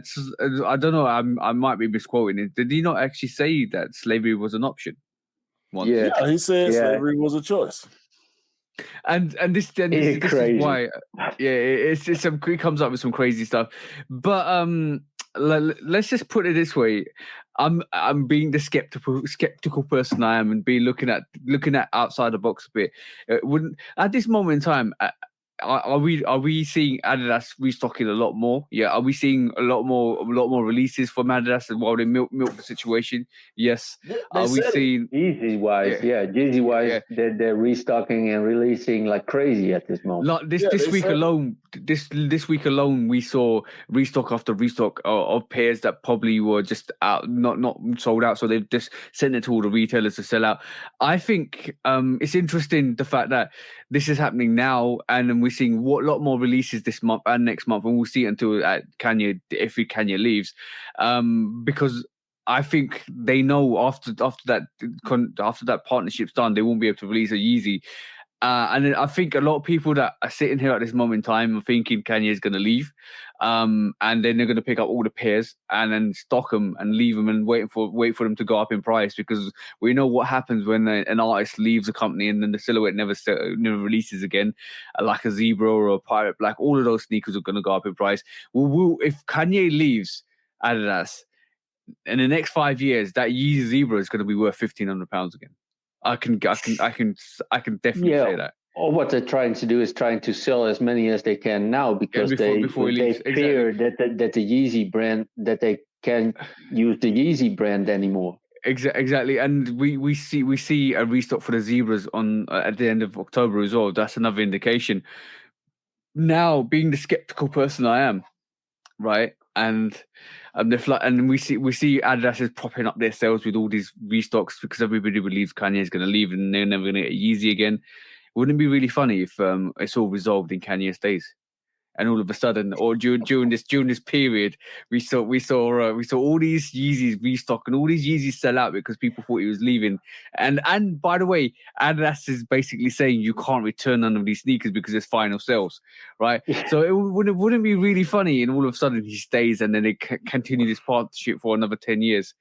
And it all goes dead and silent. I'm just saying, I'm being the skeptical person here, but this is a real situation.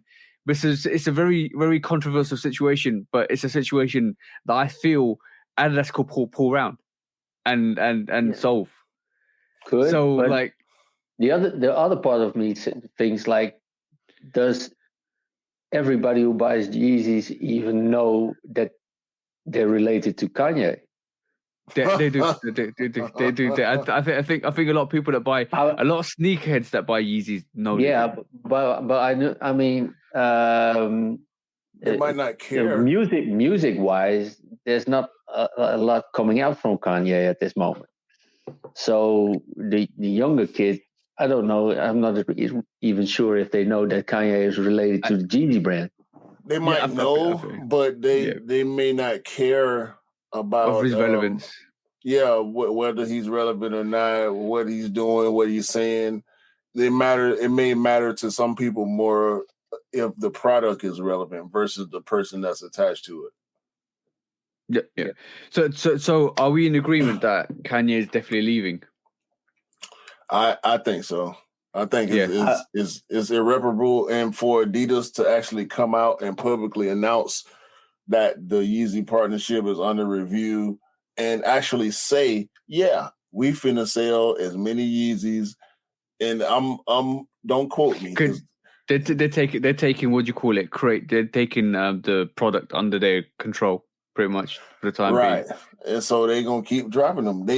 Listen, they still gotta pay them, but they're going to keep dropping them. They're going to take advantage of whatever Yeezy juice they got left, and they're going to squeeze it all out until that can is empty, and then they're going to part ways. They're going to do it. They're going to do the NMD. They're just going to NMD that Yeezy, and then I feel a lot of people will be fed up by the end of it, and then like literally Yeezy will lose his relevance. I think they're going to do it out of spite as well, like to spite Kanye as well, just to make sure his brand's no longer valued as what it is. Because I feel as soon as you start to flood it, as soon as you start to get 350 variation ones flooded into the market for everybody to get, it's gonna be a situation where all of a sudden, like it's no longer that relevant or important, or no longer as desirable because there's loads of pairs out there. But don't be fooled if that partnership breaks down and Kanye leaves Yeezy and Adidas can't use any of the silhouettes, or Kanye can't use any of the silhouettes ever again. I definitely see the price on those Yeezys massively spiking. Yeah, and that's going to be more tackling fuel for Kanye, because as soon as it's over and the market starts to go crazy on the stuff that you can't get no more, which at that point would be all of it, right? Yeah, just like it is with the Nikes, the Nike Yeezys, the prices went crazy on them. I mean, that's just more tackling fuel for him. That's another jewel for him to drop when he talking his influencer, financial genius. All because he brag on everything. He should have bought Reebok. He should have bought Reebok and not Shaq, because then he could have used Reebok as his with his own Yeezy shoe. Yeah. Okay, so the other question then is, do you think Kanye can reinvent himself and for his own brand? That's the question. Not with those puffer jackets. No, bro. Not the jacket, bro. Not the puffer jacket. Nah. If he think that's gonna bring him back, because remember he was we saw, and it could have been a huge troll, right? We saw mock-ups of the mask. the foam mask, foam helmet. Yeah. And it looked like him. It looked like he was the model. But we know how amazing people are with computer graphics nowadays. So that could have been fake. Now y'all tell me if this is fake. Yo, he's boarding Elon Musk's spaceship and going to the moon, bro. Bro, this is his website. This is moon attire. Didn't the Yeezy website? Didn't he wear something like that to a game? Bro, was a while ago. Come on, man. Oh my god. What the hell is that? That Yeezy jacket. It looks like it's built from the head from the chin down, bro. There's no neck. Where's the neck? Man, that looks like an 80s bodybuilder. yo, I was just watching Commando the other night too. Yeah. Commando all the way through. Bro, look at this. The boots is the boots built into the pants? Like no, bro, they're Wellingtons. They're Wellingtons. They're do you know do you know what a pair of Wellingtons are? Wellington boots. Yeah, Wellington boots. Yeah. Yeah. I'm gonna pull it up because he's been wearing Wellington boots. If you don't know Wellington boots, right? Bro, this dude looks like the most unhappy man on earth right now. Look at his face, dog. Look at his face, bro. Like, come on, man. I mean, people that wear a banana costume, they stand like that. I'm Q. Let me show you what Wellington boots are, right? What the hell is that? Yo, what is this? What is it? Is that one of the henchmen of King Arthur? Yo, Q. Kanye went from slides to Wellington waterproof boots because that's the new hype. That's the new hype. And look at that, 399 times it's been viewed today. The people want to get these Wellington boots. I'm not even joking, bro. Like literally, the next wave is Wellington boots. Bro, it ain't happened yet. Not for me. It ain't happened yet, bro. And he been wearing them dumbass boots for a while, bro. Them are the dumbest boots that you can ever wear and try to be fresh with it, bro. I can't get jiggy with that. Okay, cool. Let me tell you something, guys, because it's quite funny. Remember Kanye wore some bedazzled slippers. Like basically crystallized. You know where normal slippers. Well, you know where that you get that foam in the middle where it kind of triangulates from 2 to 1, right? And all of that's crystallized. All of that's got diamond jewels and stuff. Bedazzled, that's the one. And then he was wearing that. When people saw that, they were like, "I wonder when they're gonna release this. I want a pair. I need a pair." And I'm like, "Yo, go to the seaside." And you can pick it up for $5. Like, what the hell are you asking for? Like, he bought slides up. Why do you want a basic seaside slipper with jewels on it? Like, because they know the Jeezy slide. They know how comfortable a Jeezy slide is. So they think if Kanye does something like that, it must be a comfortable slipper.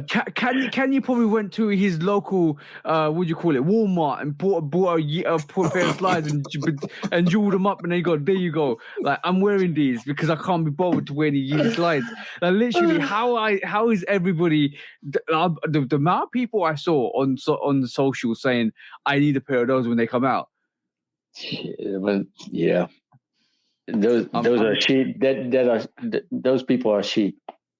Yeah, sheep to the wolves. That's what I say. Sheep to the wolves. Like, how you're sitting here and you're wanting a pair of regular slippers that you can get for $5 from your local seaside merchant. Yeah, bro. I don't understand that. I don't understand that at all. Like, literally, and you know what's really not annoying, but you know what's really interesting. I was in the mall yesterday. I went out to have some dinner with Mrs. We was out in the mall, and I know no word of a lie, bro. Like, one of the younger sneakerheads was wearing slippers with some white, dusty ass, dirty, soled socks, and I'm like, my girlfriend's like, did you see that? I said, yeah, I saw it. I ignored it, but she goes to me, how is he out in public wearing some dusty white slides with some dusty white socks with some blacked out soles. Like, why are you wearing those in a mall? And I was like, well, this is what kids do now. Yo, man, listen, Yeah. I saw a meme the other day where some grown chick went to a college party and she had on sandals, and everybody at the college party had on dirty all white shoes.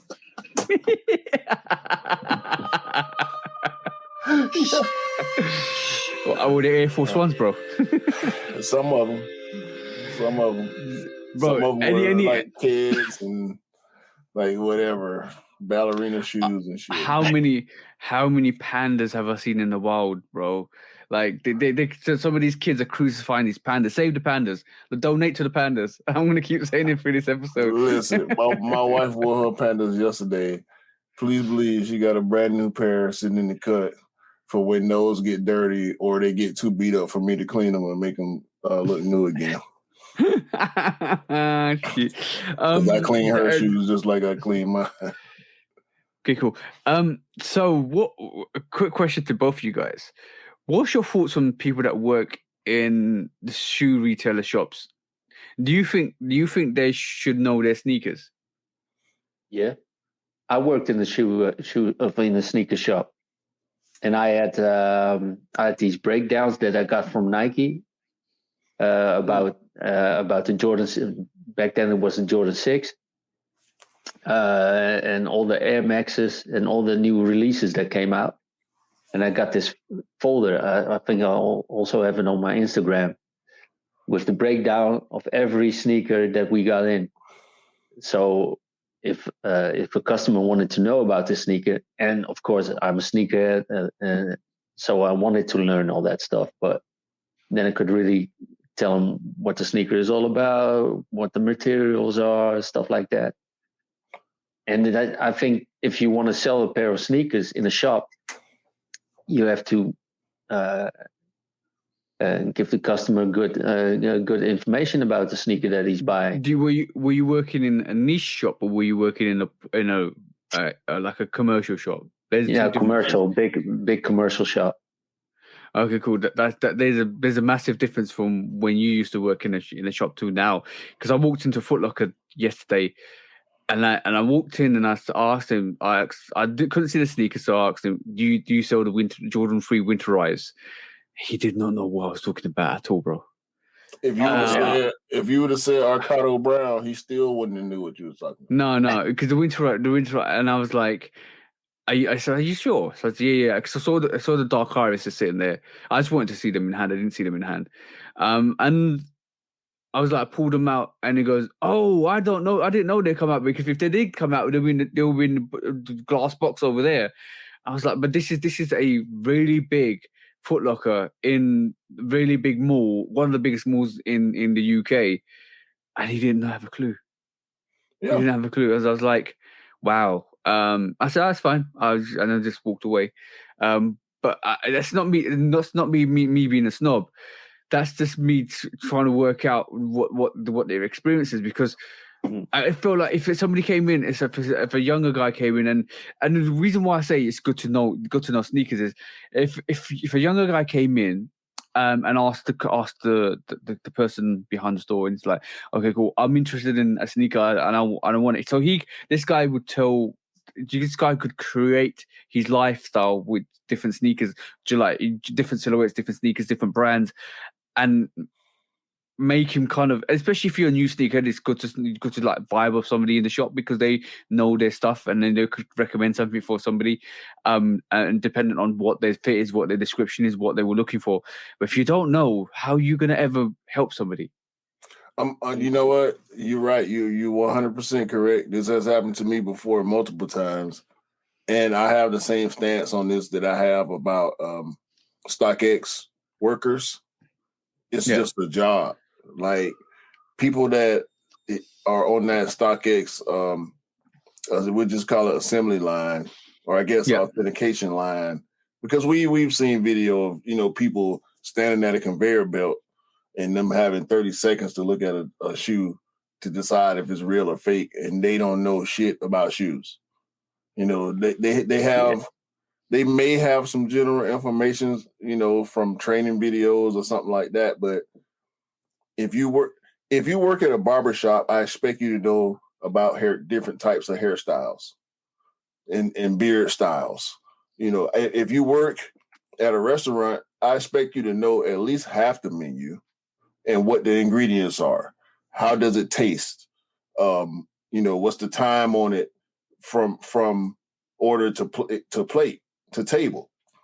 If you work at a sneaker store, I expect you to have at least general sneaker knowledge, meaning release knowledge. You don't have to know the Jordan Tinker story. You don't have to know when Adidas and Pumas, you know, became rivals. You don't have to know what year the Jordan 3 came out, but know that there's a Jordan 3 releasing this week.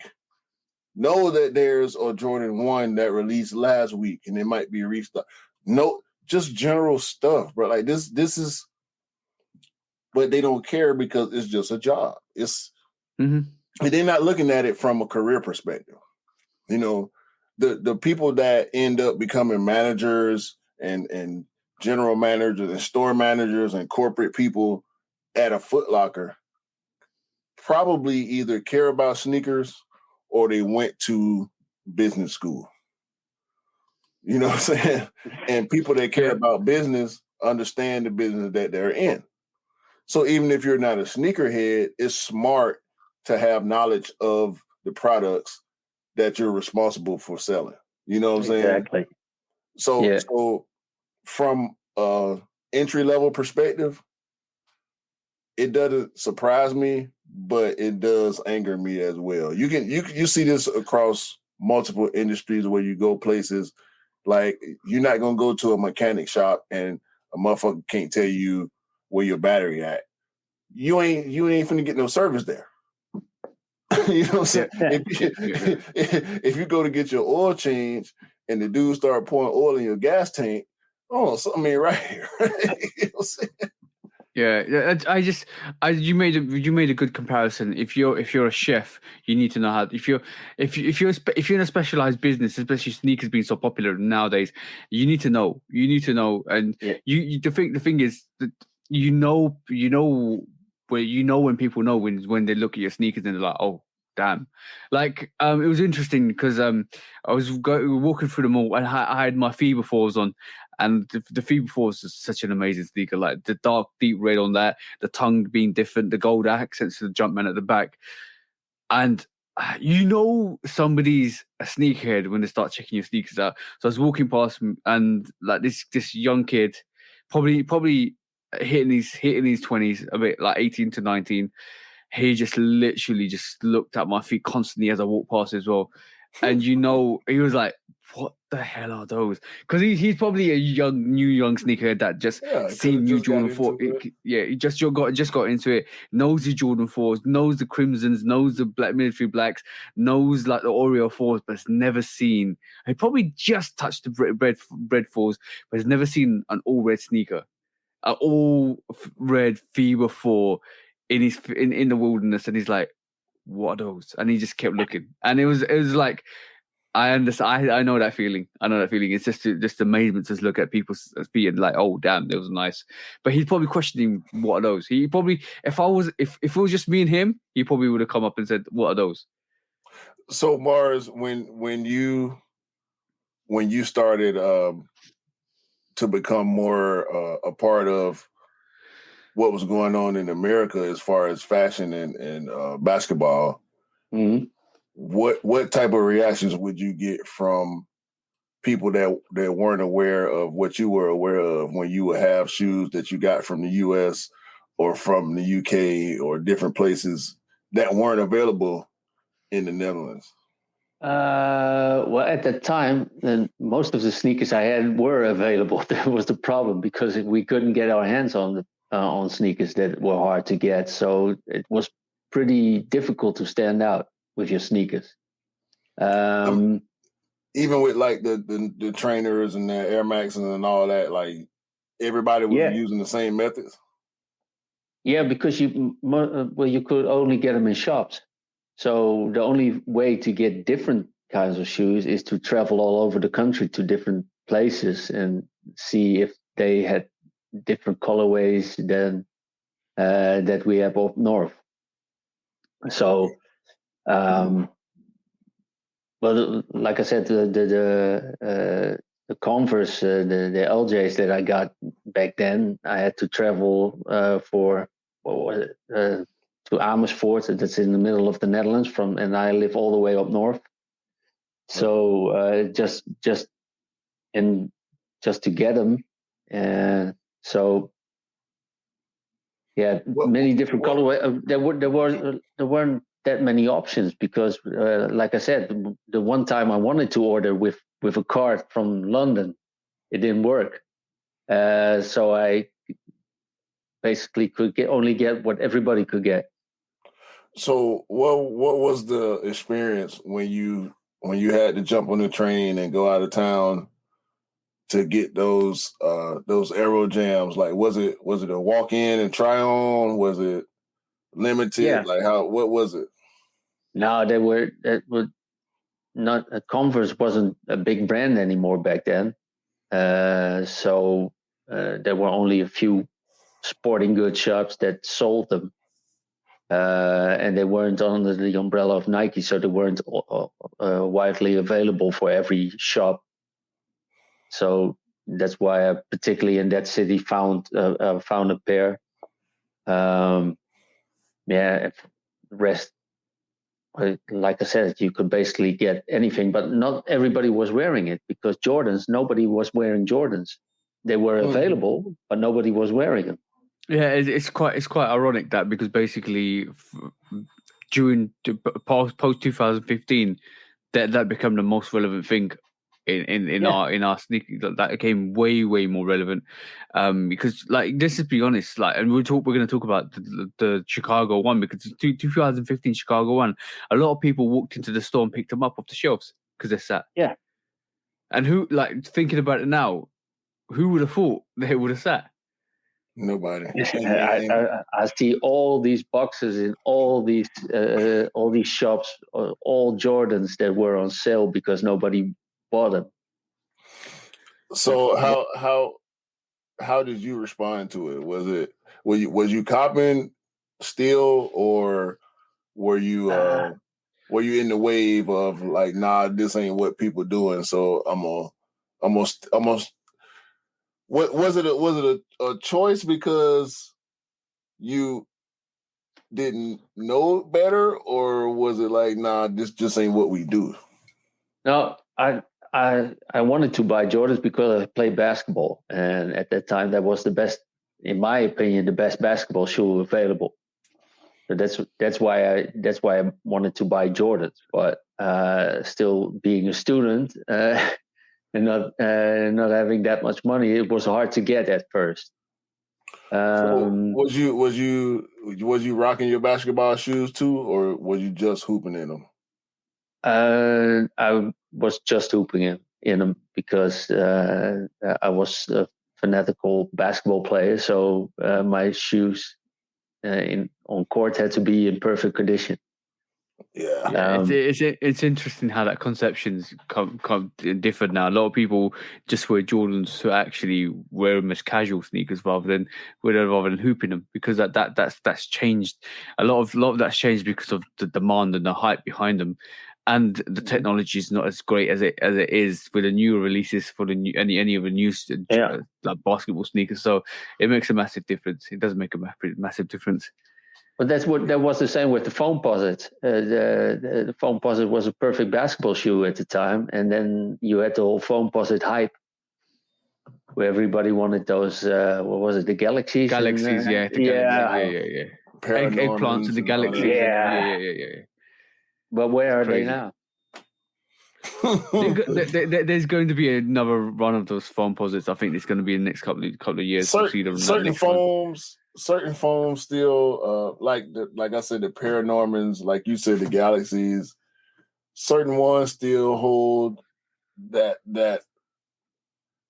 weight value from back in the day. Yeah, they ain't holding value. They going up in value.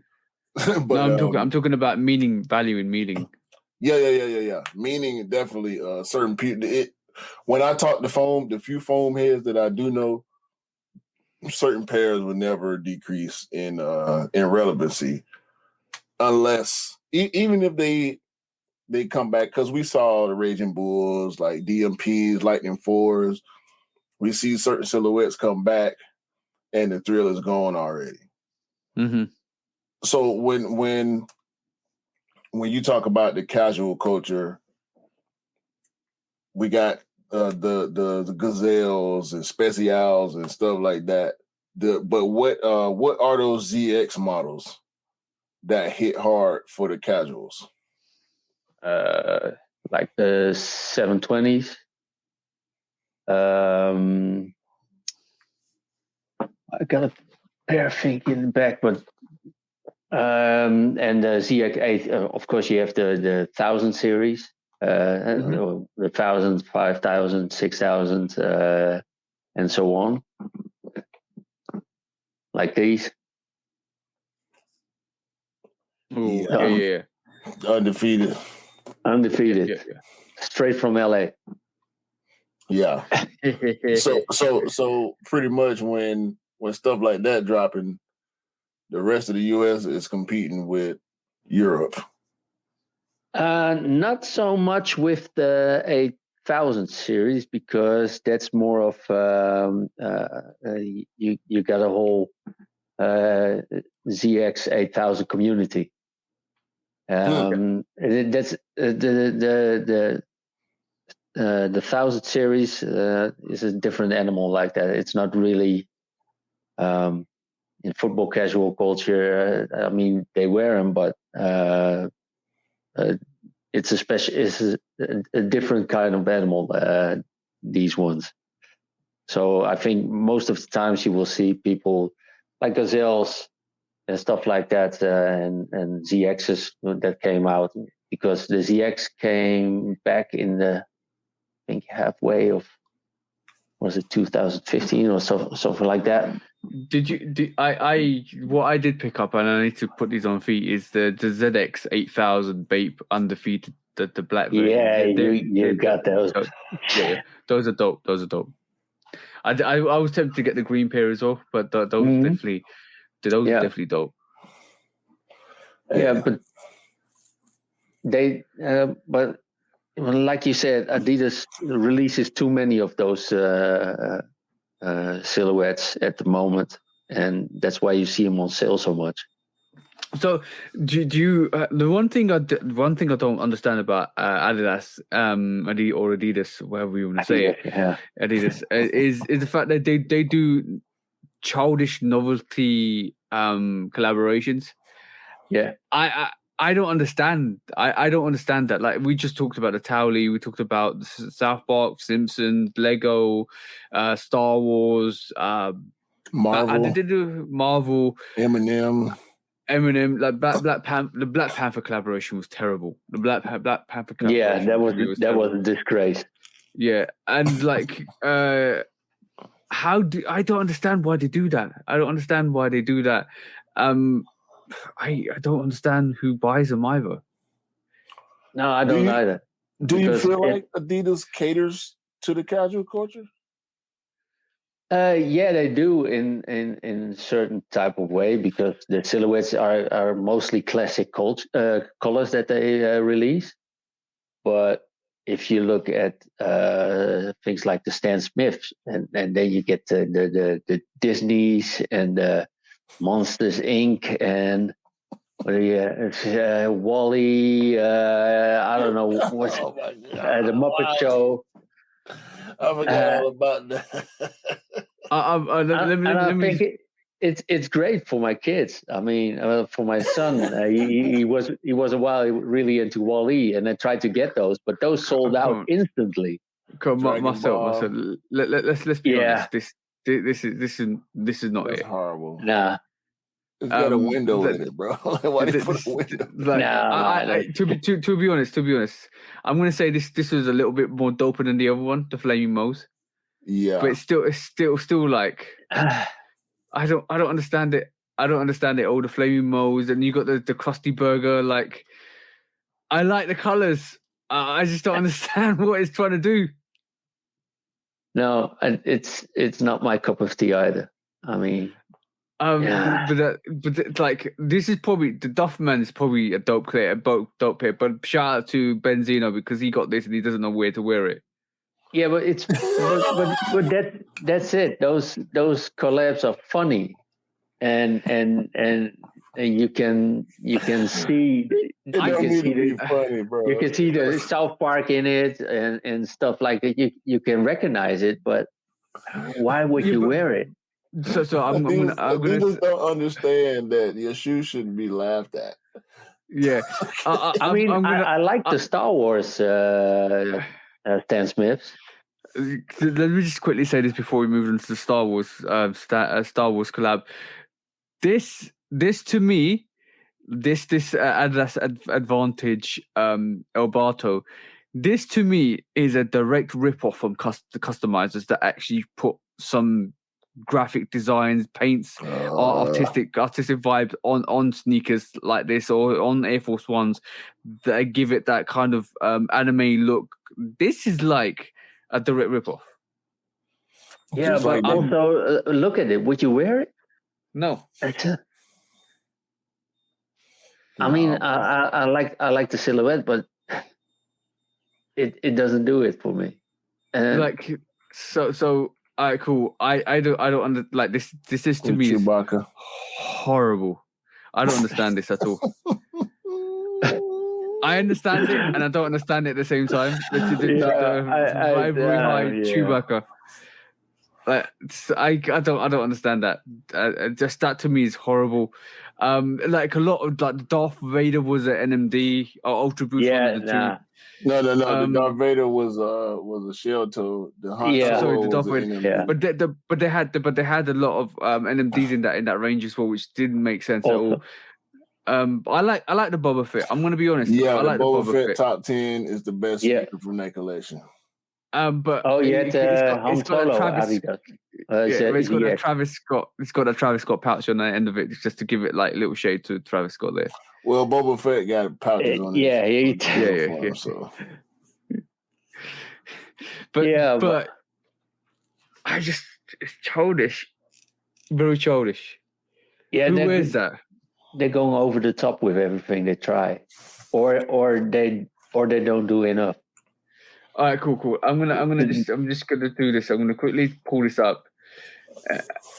Because I'm like, why do this?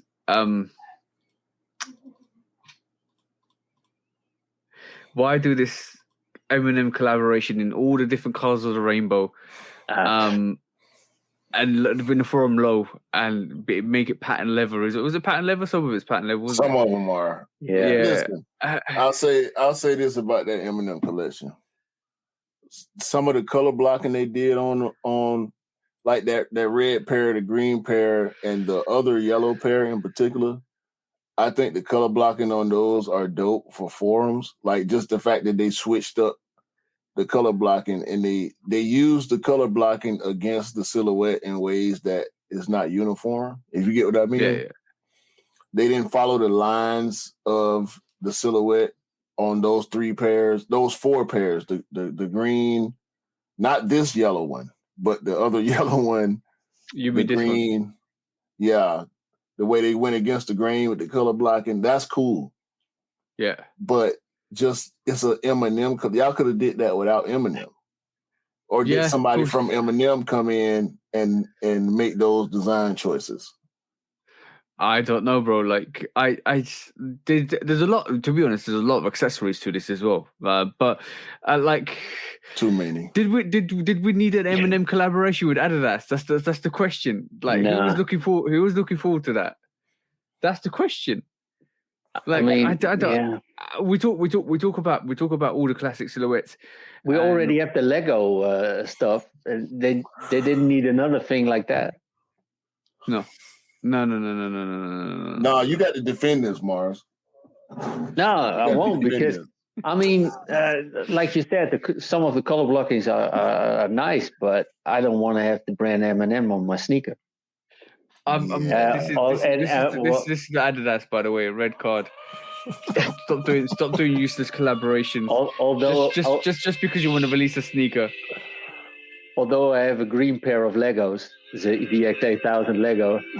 Now listen, when that Lego with those Lego ZXs, I said this on the show before. All those Lego ZXs are dope colorways because they monotone. You know, the colors pop on them, and there's a good silhouette for them. I feel like I don't have to say this, but I will say it. I'm gonna always choose Air Max dope. Over ZX. That's dope. This is dope. Yeah, I got the green. I got the green ones. The black, yellow, gray, orange, and green, or red and green. Yeah. So I understand. If they did a collaboration and just released one silhouette, but then they went black, and then they went gray, and then and then they went full yellow, and I don't like talk about. Then they went red, like all the color, just like the M&M collaboration, all the colors in the rainbow. As you can see, the green pairs there. You wouldn't even know that's a Lego collaboration if you just saw it there. No, from afar you wouldn't see that, but up close you have the Lego building stone and yeah. But from afar you wouldn't see that. This didn't have to be a Lego collab. The M&M forums didn't have to be an M&M collab. Why can't they just do dope stuff without having a collaboration? It's not always necessary. Like, you don't have to always grab two audiences, try to grab for two audiences at the same time. I think that's dope as well because of the tree stripes being a Lego patch.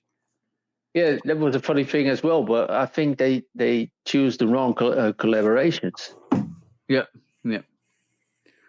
I mean, if you would, I mean, if you look at Nike, they use rappers for the collabs. Yeah. Rappers and designers. Yeah. And Adidas does M&Ms, so yeah, they like candy more than music. Probably the candy rather than the artist. Yeah, because they thought they had a deal with M&M, but not knowing the culture, they had the wrong M&M. They're the chocolate M&M rather than the wrap M&M. They should have got the vanilla M&M instead of the chocolate M&M. They probably got told. We got a rapper called M&M. Do you want it? And they were like, okay, cool, let's sign up to it. And then they got chocolate M&M rather than because when you opened the wrapper, you found out it was chocolate instead. No, they had the white M&M. When they had the white M&Ms, they opened the wrapper and they got vanilla ice. Yeah.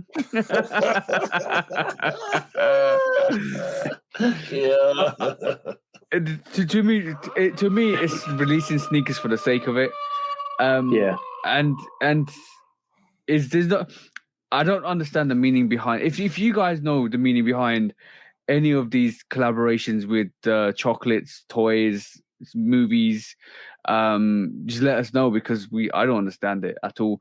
It's just doing a ZX 8000 or an Ultra Boost just for the sake of it, to get it out there so people can buy, people can have it to look at it and not buy it, and that's what's happening with them. A lot of them. Yeah, Adidas ain't concerned with what's hip. They concerned more with what's popular. Yeah, if that makes sense. Like hip is niche. You know what I'm saying? Like even the word hip in being in the phrase hip hop. Like hip is underground. Is knowing what's happening when it's happening as opposed to when everybody else finds out.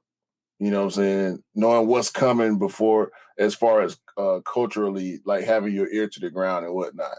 Adidas ain't got their ear to the ground like that. Yeah, they hit with Bad Bunny, but they saw the success of Sean, and this is no shot at Sean Witherspoon. They saw the success he had with Nike, but they didn't understand why that Sean Witherspoon Nike was so successful. They thought it was because, this guy Sean Witherspoon, he's so influential, he's so ahead of the curve, or he's such a great designer, and all those things could be true. But y'all ain't got no Air Max 97 or Air Max 1 to give him. Nope. No, you gotta have the right sneaker for the right person. Yep. Yeah. What do you think about Sean Weatherspoon's whole wave on the like Super Earth and all of that?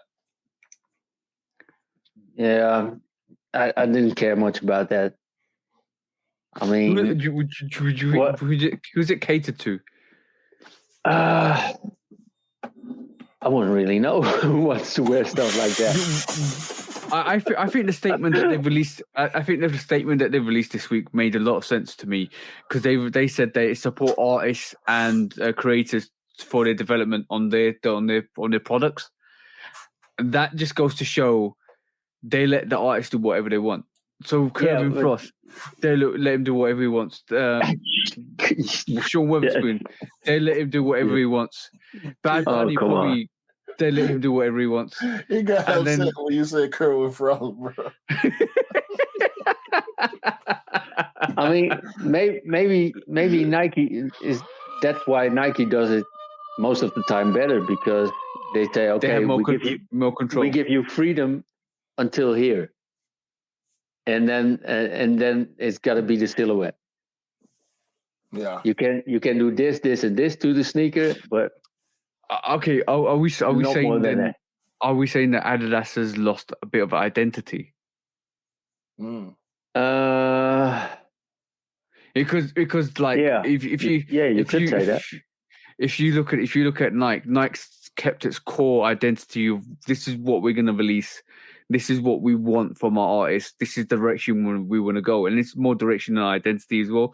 But when you look at Adidas, they let free reign on their artists, and their artists are pulling, like I keep saying, the artists are pulling away from the brand and doing their own things rather than kind of coming neutrally together to support the brand. And it almost feels like they're still recovering from the 90s, like trying to find something that's popping, something that's working, something that's going to be a hit, and be it an artist or be it a product. It happened with Ultra Boost. It happened with Kanye. I think the Kanye situation is going to mean it's going to change the way Adidas does a lot of things going forwards as well. No, I believe that. I think the Kanye situation is why you get the Frost stuff, because they gave Kanye all the freedom to do whatever he wanted. Yeah, but and they thought, well, if we do it with the but maybe they thought, well, if we do that with other artists, it will give us the same effect or the same outcome. Yeah, but the only difference with Kanye and Kevin Frost and Sean Weatherspoon is Kanye is more of a well-known worldwide artist, and he's been around, he's done it in terms of him being an artist and a mogul, and a lot of people like it's almost like saying an underground artist doing a sneaker, and then somebody like Jay-Z doing a sneaker, and people are going to gravitate to Jay-Z because it's like, oh, that's the Jay-Z sneaker, that's a Rockefeller sneaker, that's a Rock Nation sneaker. See what I'm saying? Mm-hmm. And then the underground artists, which nobody's really heard of, or anybody outside the underground scene has never heard of. So I do believe, yes, that's the whole situation with Kevin Frost. But I think Adidas is going to change their stance on how they maneuver going forwards, because the Kanye situation bit them in the arse massively. Yeah, they have to. They have to change, not just because of what the Kanye situation did to them and how they should approach people for new collabs, but also how they or what they produce after that. Because to be honest, besides of a few basketball silhouettes that they have at the moment, there's not much coming out that I think is pretty good looking, actually. Well, in terms of Adidas, or in terms of with the collabs and stuff like that. I mean, come on, the things that you see, and like you said, I don't want teeth on my sneakers or something like that. Home Alone ain't gonna get it, and big fake teeth ain't on. Well, Home Alone. I mean, it's the Home Alone. The Home Alone collab is bland at best. I mean, it's a candy cane low. It's a candy cane low with dirt. Yeah. They made the red a little darker. Put some Home Alone branding on. Like, come on, bro. I don't want no Home Alone. If Nike dropped the Home Alone Jordan 1, I don't want it. No. Also, that's a kids movie as well. Right. And this is if Nike dropped the Jumanji Air Max 95, I don't want it. You know what? This is the massive difference between the two brands, because Nike do collaborate, like you said, Nike do collaborations with artists and designers. Adidas do collaboration with artists and designers as well, but they're not hitting.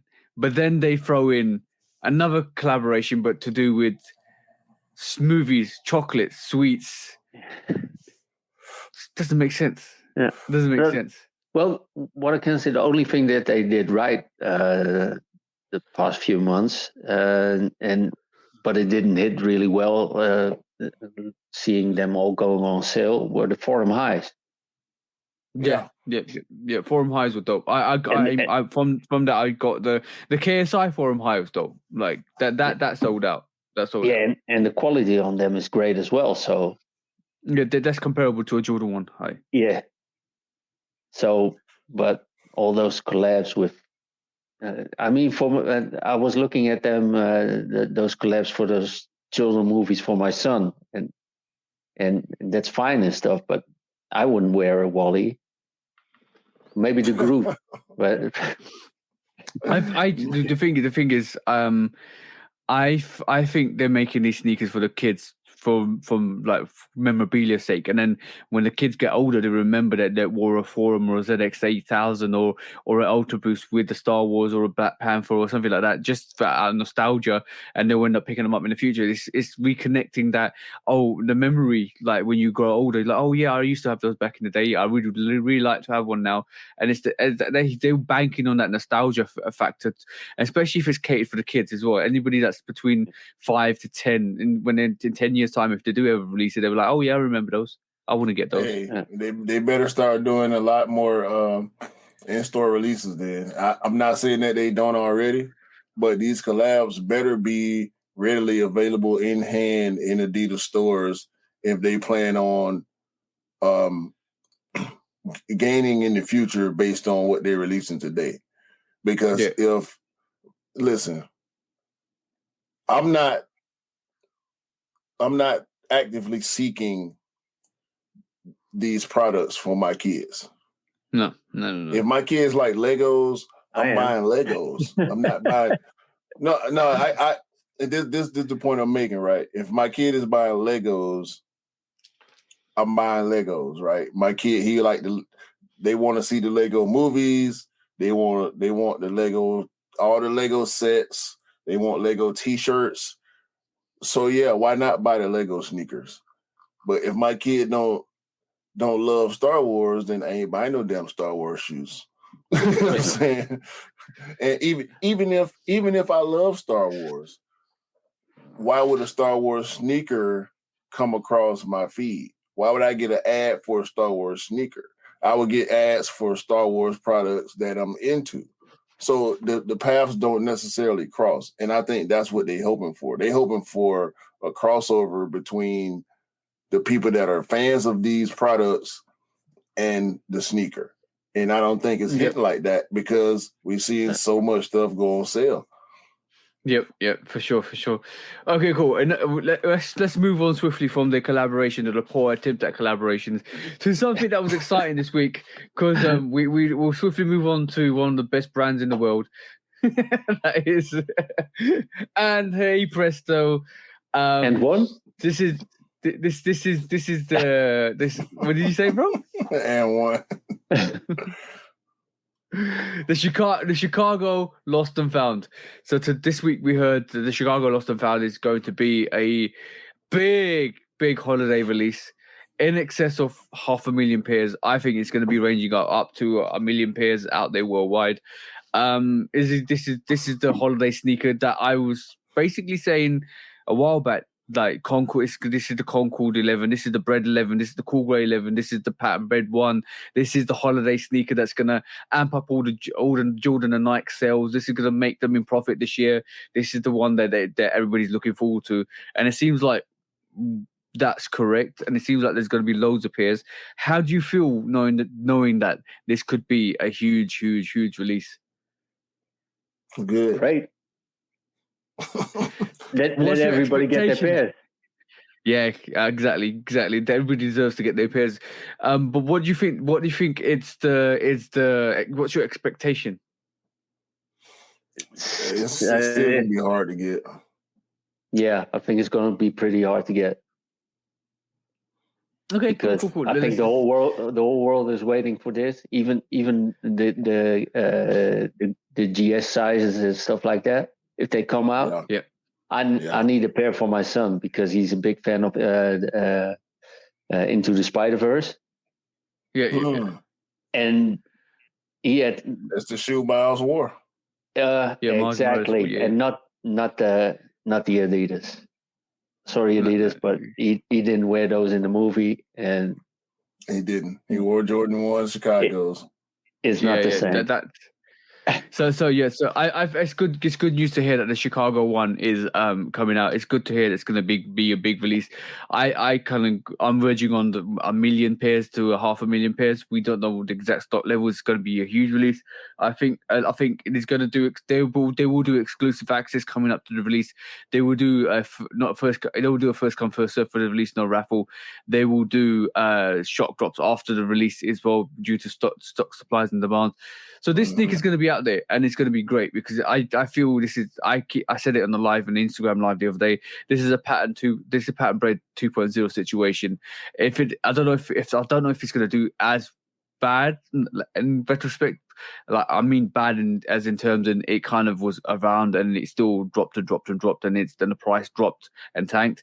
I don't know if it's going to do that, but it's going to be good to hear that this sneaker is everywhere. This sneaker is going to be everywhere. It's going to be released everywhere, and you will have a chance if you put the raffles in because it's amazing that we're getting a release that everybody expects.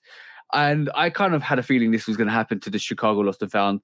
It's the holiday sneaker that everybody wants, and then every year there's a holiday sneaker everybody wants.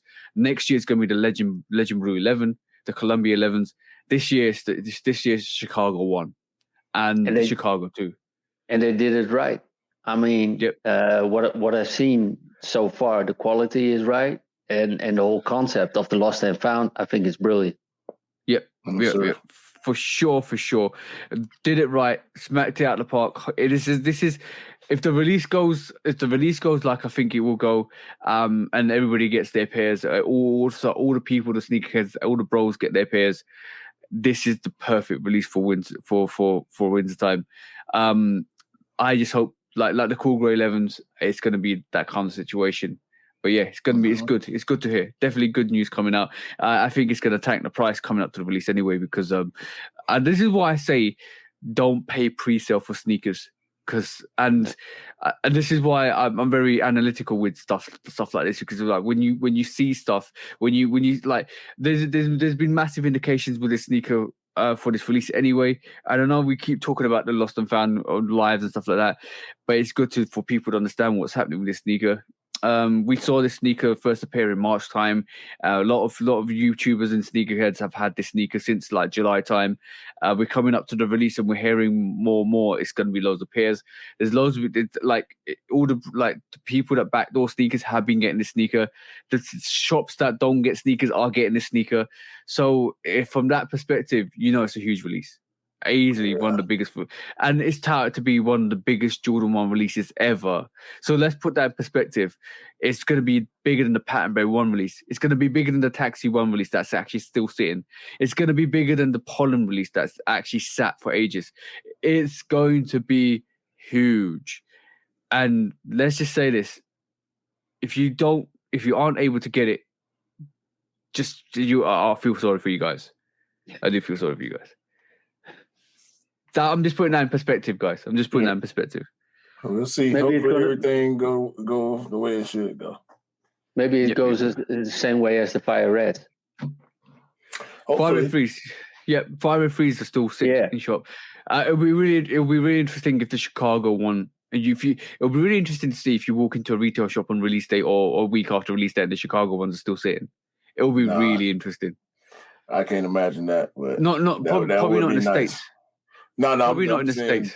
I'm talking about anywhere. I can't imagine that, but it'll definitely be nice for sure. Hopefully that will be what we see. I think with the policy that's coming, look, I know the sneaker is gonna be hyped. I know the longitudinal of the sneaker is gonna be basically in the long term the sneaker is gonna hold value. But if everybody gets their pairs, then I don't feel like people want to pay that resale because everybody's got their pairs, even if they want to double up or triple up. So that's going to tank the price. And secondly, with the new whole new policy about sneakers can't be returned, or there's no return policy on sneakers, it's going to deter a lot of sneakerheads from trying to pick this sneaker up, or not sneakerheads, resellers trying to pick the sneaker up if they haven't got the bank value to get it. Because like if the price, especially the short-term sneakers now, the short-term resellers are actually sitting there thinking, I want to get rid of that in 2 months, but if there's no value in that sneaker in 2 months, then, or 2 or 3 months, am I going to risk it? Probably not. Yeah. So let's go. Let's see what happens with the release, because it's good times, bros. Good times. Looking forward for those. Yeah. It's your fault. Well, how is it our fault? The blame's always thrown on the. Well, by the way, we're not influencers, or we just love sneakers and do review on sneakers. Don't call us influencers, exactly. Or we just do this for fun. Until we get paid and we can call it a proper job. But I see something interesting coming up as well, because basically I did mention this the other day. This silhouette is getting more of a push, and it's this, bro. It's the Airship. Our Team Orange actually released last week on Trophy Room in store. It's got Backdoor Bodega's actually got a raffle. I think it's an in-store raffle as well. The MM Airship came out, and now we see the Team Orange Nike Airship SP come out. It looks like there's a big push for the Airship, bro. There's a big push. I'm with it. Yep. I wish they would have did a wider release, because I do think there's a little bit of cap doing the in-store only at Trophy Room, like kind of trying to bring the community back to rocking with Trophy Room. Yeah, I think also they're trying to remind people that Trophy Room 7's coming out as well. Right. That's what I mean, trying to bring the people back to Trophy Room just in general, because of the Trophy Room 1 situation. A lot of us, myself in particular, hadn't been rocking with Trophy Room, and I was trying to get to be in on Trophy Room from the time I heard about it, but the Trophy Room 1 situation took me off of that. But I'm cool with Airships, getting the push. Yep. It looks like the Airship's getting a push, which is good. I think there's going to be a bit of a retraction with the Jordan 1, and then a bit more of another alternative silhouette to the Jordan 1. Here you got the Airship, so it's going to be interesting to see that pine green Airship. That's the one I want to see. So as a strategy has always been, they're always going to release a collaboration or a limited sneaker before the release, and then they're going to flood the market. And it looks like we've seen it with a lot of different silhouettes. Now we're seeing it with Airship, where they're doing a collaboration. Even like the Air Max 1, we had a pattern of concepts, and then they did the light matter roots. And I think a general release for the Airship is going to make it sit. And I think that the notoriety of releasing these sneakers in a limited quantity, which if you look at the resale on them, is bringing up the resale price on them, and people are paying more attention to the sneaker because of the resale, or some people are, and they're like, all right, cool, I see what you're doing, and then when they drop a big GR for the Airship, it's just going to sit there because there's no resale. But But saying that it's a new silhouette, they're amping up the hype on it. They're bringing more attention to it. The only way they're going to do it, and that's giving it an Amamanier, that which came out of the blue, bro. The Amamanier airship just come out of the blue. Nobody knew about it, and then this Team Orange airship, which is interesting, which is an interesting strategy. Which Nike always persists with. Give it a collaboration, and then give it some general GR sneakers. And let's just say the concept sold out, the pattern sold out, and the GR, every other release, Air Max release is sitting like Crep Hemps, Dirty Denims, Madder Roots, Tree Lines, all sat in store. Yeah, but it was overkill. Yeah, it was an overkill on once. Yeah. Like how many releases? So we had in the last few years there were hardly any Air Max 1 releases. Yep. And then they throw so many stuff at you in a time where there is crisis. But also, do you? It's the 35th anniversary of the Air Max and the Air Trainer, so you see more of those releases come out. Even the Air Force One. That it's their anniversary for the Air Force One. Is also this year is a big year for anniversaries for some of those silhouettes. Yeah. But still, even though it's the anniversary and all that, there were too many releases. I mean, you got the Patas and then all these the Meta Roots and the Denim. How many patterns do we got? 6 now? Yeah. I didn't get any. I didn't hit on any at first, and the ones that I didn't want are still available. Wow! and you're actually in the place where Pata originated. Like, that's crazy. There were thousands of people lining up with the first few releases at the store. It was crazy. They had, I mean, there was no way that you could get a pair. And I managed to get a pair. Yeah, because I think the demand in the US is, well, at first with the first releases. Even with the Monarch. That's the one I got, the Monarch. Yeah, the Monarch, and the Aqua Noise in particular were very, very hype in the US. The Aqua Noise not so much, but the Monarch, yeah, it was hype. Yeah.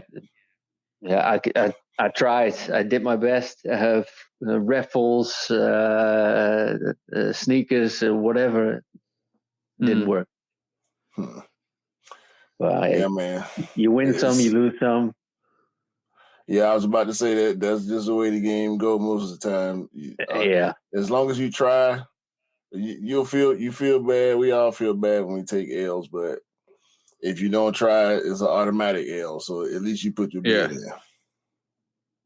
Yeah, and like I said, with the other colorways that came out and with the denims, and I think it was just too much. And when I look around here, with all the energy prices that are now, what's happening with the war, all the uncertainty that people have about can they afford their gas bills the next few months, and there's also less to spend.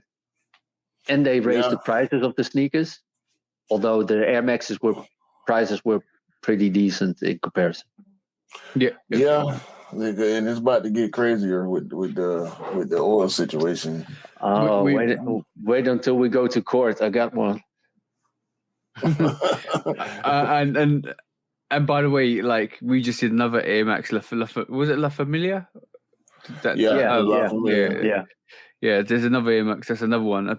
So a lot of people are raving about that as well. So just in general, there's been a lot of Air Max. I know a lot of people have been caught up in the hype of the Air Maxes as well. So like they've just so many silhouettes out this year. Plus, we're still mad that on Air Max Day we got the lesser of the free versions. Oh, you mean the iridescent? The iridescent Air Max? Yeah, the La Vue, or what's it called? They did that on purpose. They gave the US probably the best pair, which is the blueprints. and then because they basically gave it to them, and Base said, "Here you go. This is the hype for it. We know there's not a lot of attention on the Air Max ones, but the Asiatic pair was dope as well. They had the Zion 2 vibe. Yeah. Yeah, I think the Asian pair was a little bit better than the Blueprint, but I do. What did you get? The Wabi Sabi? Yeah, Wabi Sabi. Yeah. That was dope. I like that. That was really dope as well. But it's a switch up between the two. But then they gave the Europe. They know Europe hype for the Air Maxes is massive, so they gave us some. Yeah, we know. It's like what country has the less hype on Air Maxes? US. All right, cool. Let's give them the blueprints. Yeah, I mean that's what's the other country? That's Nike reverse psychology. Yeah. I mean, we give Europe all the Jordan releases first, and then we let everybody in the US drool about them, and then we're gonna release them there, and then with lesser pairs. But that makes really funny sense too, because they know they get a lot of money in the US to release them elsewhere first to make us more hype about them because we starting to see them. Yeah, but is it though? Is it though? Like basically, if you think about it, the taxis, the taxi sat, the Georgetown 6 is sat, the Midnight Navy 6 is sat, the Green Bean 5 sat. A lot of sneakers are sitting. So you guys are probably thinking, "Wow, all these sneakers are sitting in Europe." I wonder if I should go. Even though it's a reverse psychology, and I believe Marcel, what you said is correct. It's really funny that they were hoping that would happen, but it's not because everything's sitting. Yeah, the 503 sat as well. So like everything's sitting. How do they probably thought Europe will eat all of this up, and all of a sudden we'll be in a point where the US will just instantly sell out. It's not happened. It's not happened. That's crazy, man. Hey, listen, more sneakers for us. I'm glad I got friends in the UK and the EU. So when stuff do sit, if I need it, I can reach out. I might have to pay a little extra, as long as it's less than the resale price. We good to go. But by the way, before we move on to our last segment, because I think we're going down that route. It's loose shoes are dumped. So we always do this with a new guest. As it was an interesting conversation. Oh my god! Basically, we always it was good to kind of. This is more of a deep dive into Marcel's sneaker career, sneaker history, and his opinions between Adidas and Nike. Oh my god! So sorry, I'm fiddling around with the lighting here because it's getting dark outside. Marcel's getting nervous. You're still good. Marcel's getting a bit nervous. Spotlight's on him now. Lose shoes or dump, right? So we always do this. Yeah. So you lose something, which means everybody else gets it. You choose something, everybody gets it, including yourself. So if you lose something, you mean you don't get it, everybody else gets it. If you choose something, everybody gets it, including yourself. And if you dump something, you basically dump it out of existence and history. So as we see with every guest, we ask the same question, and it's good, interesting insight to see what they pick. So it's either hype sneakers, OG sneakers, or GR sneakers. What you're losing, what you're choosing, what you're dumping. I'm losing GRs. Okay, so basically you don't want GRs, but you let everybody else get GRs. Everybody else can get GRs. Yeah. Cool. I'm choosing OGs. Okay, and I'm dumping the hype. Okay. I don't care about hype. That's why I got into hip hop back in the days, because underground hip hop, because I wanted to be different from everything else, and music cool. catered to me. When we talk about hype, we're talking about the pattern collaboration with the concept collaborations. We're talking about anything that them undefeated ZX he pulled up. Yeah, if it doesn't matter if I get the OG ZXs. Okay. I'm happy if I get the OG Air Max 1. Yeah, I'd rather have that one than the Pata. Yeah. That's understandable, because basically, being a sneakerhead from 1983, nobody can actually really say that like properly with their chest out. Being a sneakerhead from 1983, I'd expect that answer for sure. For sure. OG, because then I was already 10 years old. Yeah, you live through the OG hype. You live through the OG hype as well. Yeah, that's what the OGs are the sneakers which I fell in love with.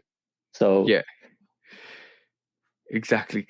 So you have to be there to see it, to experience it, which is why I think we knew the answer already.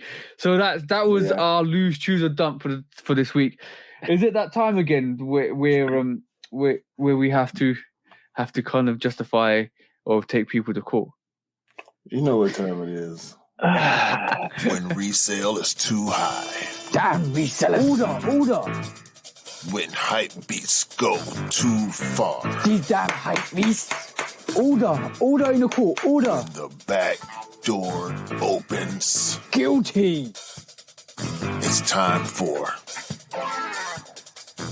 order in the court. The sneaker court of public Guilty. opinion.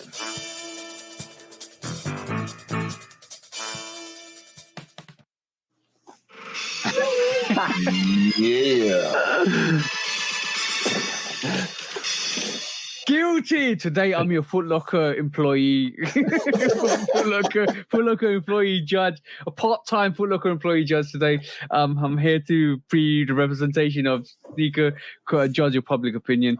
We have Q. Today, executioner.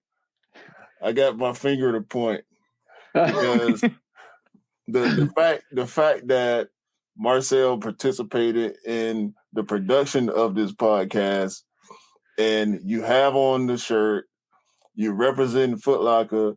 Today, we taken to court for the first case. This guy who figured he was bigger than the system. I was going to bring that up, bro. I was going to bring that up as well. The FedEx driver who stole $96,000 worth of Foot Locker merchandise. He fiddled it. He doodled it. He got his hands caught with his soul in his hands. He basically absolutely did himself. Have we got the article? Have you got the sound for the article as well in terms of the news article? Yeah, actually, hold on. I didn't share the sound. Let me share the sound. Because I wanna hear what he's got to say for himself, or what the actual information behind this case is. Locker store in East Point has been hurt, but this time it's not a supply chain issue. Police say the product made it onto the delivery truck, but it wasn't delivered. Victor Williams live with the story. And Victor, a FedEx employee now facing charges. Oh, yeah, that is right, Sandra. And it did not take long for investigators along with FedEx and Foot Locker to connect all the dots. Got him. Why would you? You knew you was going to get caught. I really don't get it. FedEx employee Morris Jones is being charged with embezzlement along with receiving and concealing stolen property in connection to the interception of nearly $100,000 worth of merchandise. This man got all the heat, bro. He got yellow toes. He got the midnight navies. Did he sell them or did he keep them for himself? He had started selling them, but obviously he ain't selling all that stuff that fast. And he got a job too. You know, he's still going to work at FedEx all the time, so he didn't have time enough to get rid of all the stuff, and he wasn't smart enough to not keep it at his house like a dumbass. You gonna keep the stuff at home, bro? That's what you do? But also so many pairs. I mean, 5-finger discount. He basically got his hands caught with the soles. Literally, it is just so ridiculous. How the hell, it's the packages you're supposed to deliver. If they're not being delivered, and like think of it, 1 or 2 packages, right? Fine. 96 grand worth of packages, bro. 96,000. It's easier than finding where's Wally. It's easier than connecting the dots. You don't even need to work out what happened. You know what happened. You know he's involved. And listen, bro, I have witnessed drivers delivering sneakers to sneaker stores at malls and shopping centers, it's not the whole truck. They'll get 2 or 3 big boxes, 4 or 5 at the most. And when I saw the 4 or 5 boxes, it was actually at a Nike flagship store in Atlanta. Yeah. So your average Foot Locker, they might get 3 boxes, maybe 2 or 3 times a week. Imagine how much stuff this guy had to steal to be able to have 96,000. You took in months and months and months. You might even maybe. You know what? He probably thought, I got away with this one. The next one, I got away with this one. The next one, I got away with this one. And he just got carried away. And he thought, I'm never going to get caught. You know what? I'm invincible. And all of a sudden, like, the feds turn up to his places. Where's all your Where's the sneakers you're supposed to be delivering? That's ridiculous. 96,000. Yo, he got caught with the cherry on top. Yeah. before he even kind of got into the main course. Yeah, but that's there was all, he almost had a day job stealing all that stuff. Yo, hey man, this easy open and shut right here, bro. He already no. FedEx, stop hiring these laser ship employees. The question is, was he morally wrong? Like what was his explanation? Is he a sneakerhead, or was he just capitalizing on the resale market? It don't matter. He did it dumb. He got caught.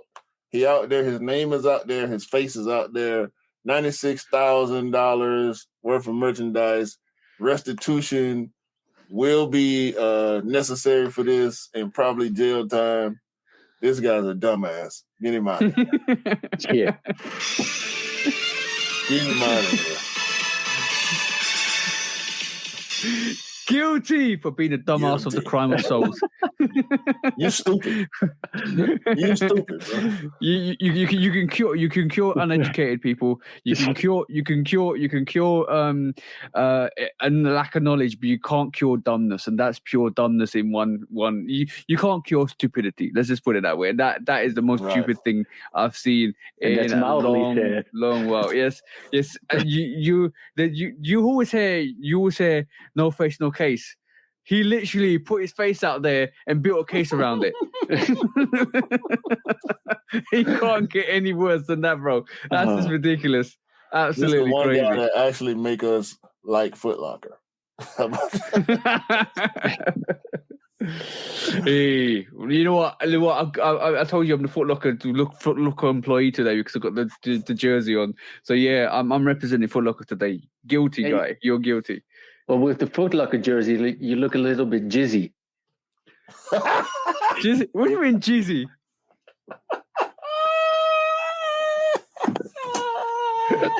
What do you mean by that?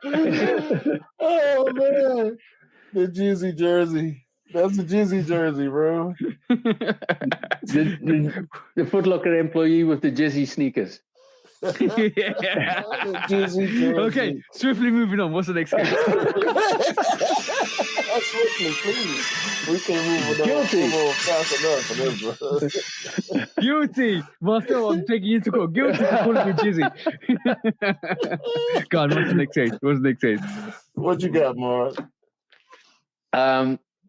Why is it that Adidas is releasing the Stan Smith OG once again, but for €160? 160? Hold on, man. Oh, Lord. Why? You sent this to me the other day. You sent this to me the other day. I mean, 160? It was back in the day before we had euros. We had guilders that were half of the price of a euro, and back then they weren't even 160 guilders. So let stand alone 160 euros. I mean, that's almost the price of a Jordan High. Yo, let me just say that is the price of a Jordan 1 High. To be honest, I mean, that's more than a taxi.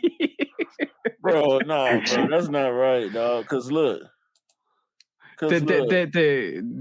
Adidas are making up the sales. Adidas need that money. Adidas need to make sure they up that price because they have to make up the sales that they lost with Russia. Adidas know that Kanye is leaving, so bro, that's $80. That's the they're going to sell. Yeah, those are the normal ones, and the OGs they release them for 160. 160, bro.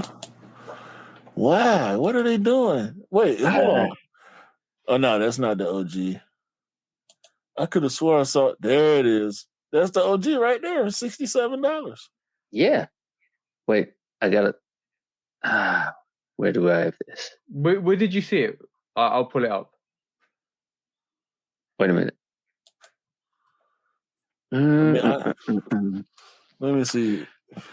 I can't. I wouldn't have a way to be able to see the price that you would see unless they let me change my location on here. I did. I think you sent it to me before, Mosso. Let me just double check.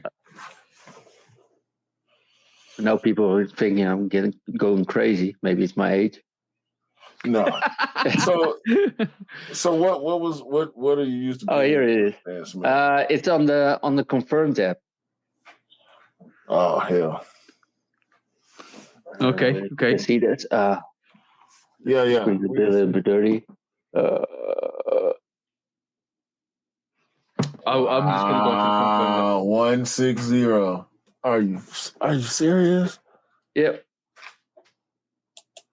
Why would they do that? I don't know. And I was trying to find something in the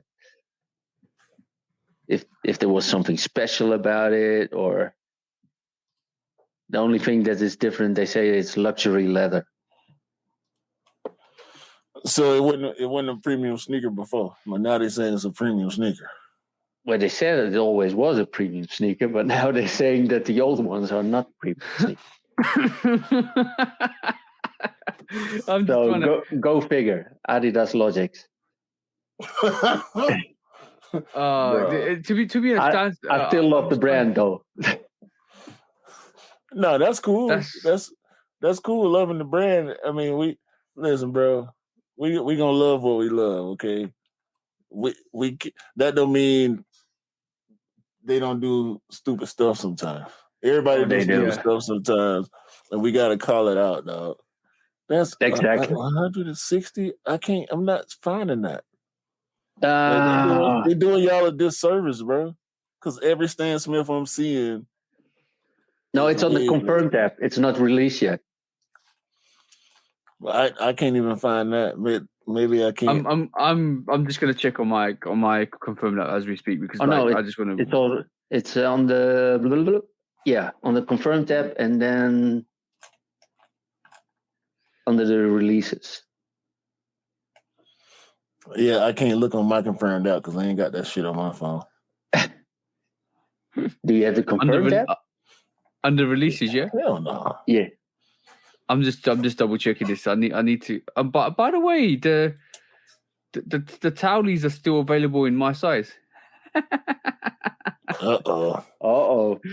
No, I'm not gonna get it. I'm not gonna get it. Don't worry. No, I heard that before. Yeah, we have heard that before, haven't we, Mars? We've heard that a lot. I'm not gonna wear it. So where would I? Oh no! Where would I wear? My bad. It's in the shop in the shop on the Confirmed app. Okay, is it so? It's released, yeah. Yeah. Yeah. So basically, just to show you guys, it's £130. I'm just gonna share my ID. Do this so you guys can see. It's £130 on the actual Adidas Confirmed app. Yeah. Wow. To buy now. So it translates to €160. Yeah. That's what was the price before, bro? I think it was 120 max. It's a price increase. It's not a premium sneaker. It's a price increase. Nah, but this is crazy. I mean, there hasn't been anything changed on the sneaker. It's just a classic. It's like a Blazer Low. Yeah. And also, that's crazy. So to pay 160 euros for something like that, even if the leather is better, I mean, you get no technology or whatsoever in there. It's just a regular sole. I don't know what they're thinking. They thinking it's a premium sneaker. Yeah. That's what they thinking.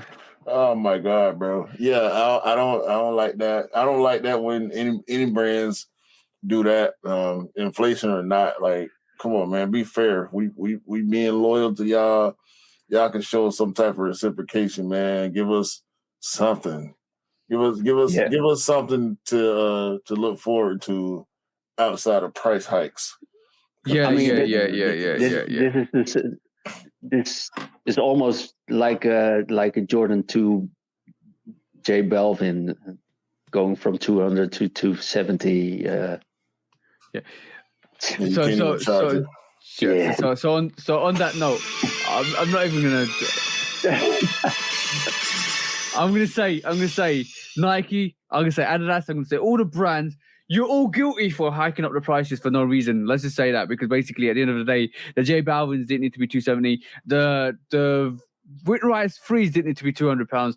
The Stan Smith 80s didn't need to be £130 and €160. This is getting a bit stupid now. And you need to kind of calm down before people just don't really think they want to buy your sneakers anymore. Pretty much. Yeah. Or they can't afford them anymore. If they go on exactly. like this, one of the two. Yeah, it's at the moment, like I said, this is gonna tell you what kind of sneakerhead you are going forwards. Like this is definitely one of those situations. Any more court cases? No, I ain't got nothing else, man. I got one more.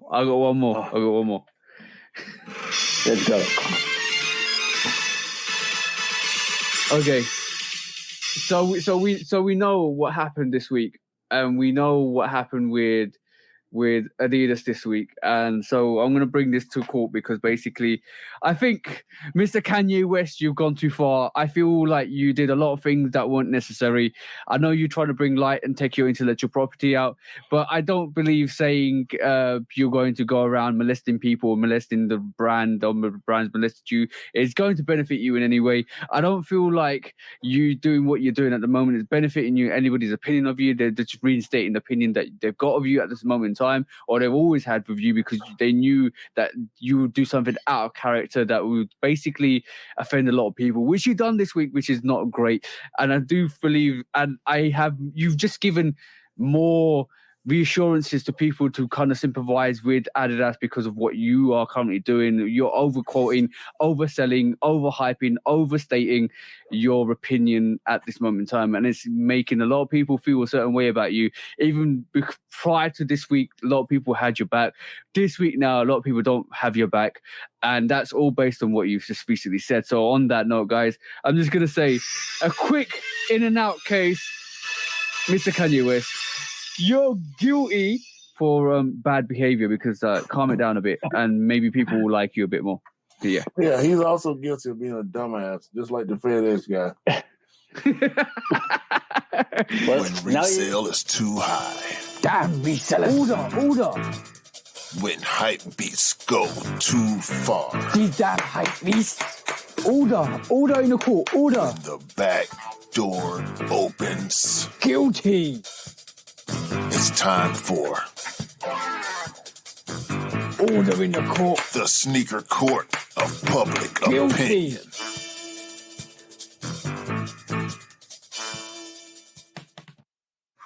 That's crazy. Like literally, two dumbasses of the week. Yeah. I didn't know Kanye worked for FedEx. Apparently, it was just that's short-sighted on both of their parts. Yeah, I really want to support Kanye because of if he feels like his intellectual property is stolen, but now with the stuff he's doing, it's just kind of making people not really want to mess with him anymore. Again, he's done a lot of the three most controversial things Kanye's ever done. and number one has to be put that Donald Trump meetup with the MAGA hat. Yeah, make America great again. The fact that he said slavery was a choice, and now he's put the White Lives Matter T-shirt on. Definitely top three dumbest things. I mean, the White Lives Matter T-shirts is up for discussion, but just for him to wear it with what the reason why he's wearing it is all wrong. It's all out of context, bro. It don't make sense. Let's not even mention it because we know why the Black Lives Matter happened. We know what the meaning behind that is. And even though some people took advantage of it, maybe that's what he's trying to highlight. But no, nobody's really understanding what he's meaning when he rocks a White Lives Matter T-shirt. In reality, all lives do matter equally. And that is a stance that everybody should be taking. But the reason why there's a Black Lives Matter protest and because it's you can see the oppression. It felt like Black lives didn't matter, so they had to amplify that Black lives also matter. Exactly, but the fact that there's certain things coming out with certain quotas of course all lives matter, and then that's the understatement. That's the understatement of the century. But when you have one lives that clearly don't matter or is shown to not matter, then you have to kind of show the camaraderie to come down and actually kind of build that and make sure everybody's represented. And that's what the Black Lives Matter was always about. So yes, it's a bit of a foolish thing to do. And then those are the three most dumbest things that Kanye's obviously done, and that we know of. That we know of. Slave. I just don't understand the fact slavery was a choice. Along with him publicly bashing his family. Yeah. It is. He out of control, bro. Like you said when we spoke earlier this week, he just out of control, bro. It's sad. It's sad to see. It's troubling to think about. And I do know several people that have told me for a while ago that they sold their Yeezy collections and they would no longer shop with his brands because it's always something like once a year there's something like this White Lives Matter situation that he just can't stay away from saying stupid stuff on TV and in interviews. And the thing is, what's really interesting is he believes it wholeheartedly. At least he makes it look that way. Yeah, he does. I don't. Yeah. Well, he's so out of touch with reality that he doesn't even deserve a sneaker. Marcel saying, get him away from your brand. No more. But the thing is, the as we say, this podcast is the podcast and the court case is all based on public opinion, and it's not looking great for Kanye at this moment in time. We were supporting him last week, and we were saying, okay, cool, if that's the situation, that's the situation. He didn't need to do what he did this week, bro. Nah, and listen, my points, all the points that I think we've all made in support of him are all valid points still, which is why we were able to be we being objective is what I'm trying to say. Yeah. It's not. I don't wish Kanye die or hate his guts or nothing like that, but I just can't support stuff that I feel like is just dumb behavior. And it's going to always be that. He can come out tomorrow and make a great point about whatever. And if I think it's a great point, I'm going to agree with it. But when he does stupid stuff and then turn around and say something even dumber than what he did, come on, bro. Talking about your ex-Black Panther daddy. Talking about you stating the obvious. Bro, you lie. Stop lying on your daddy, man. On that note, I think Marcel, has been great. A great conversation with you. It's good. This episode was informative, very informative, and very like a conversation with old sneakerheads. Let's say that it was a good conversation with old sneakerheads. Old sneakerhead. Is that a compliment or? No, it definitely is.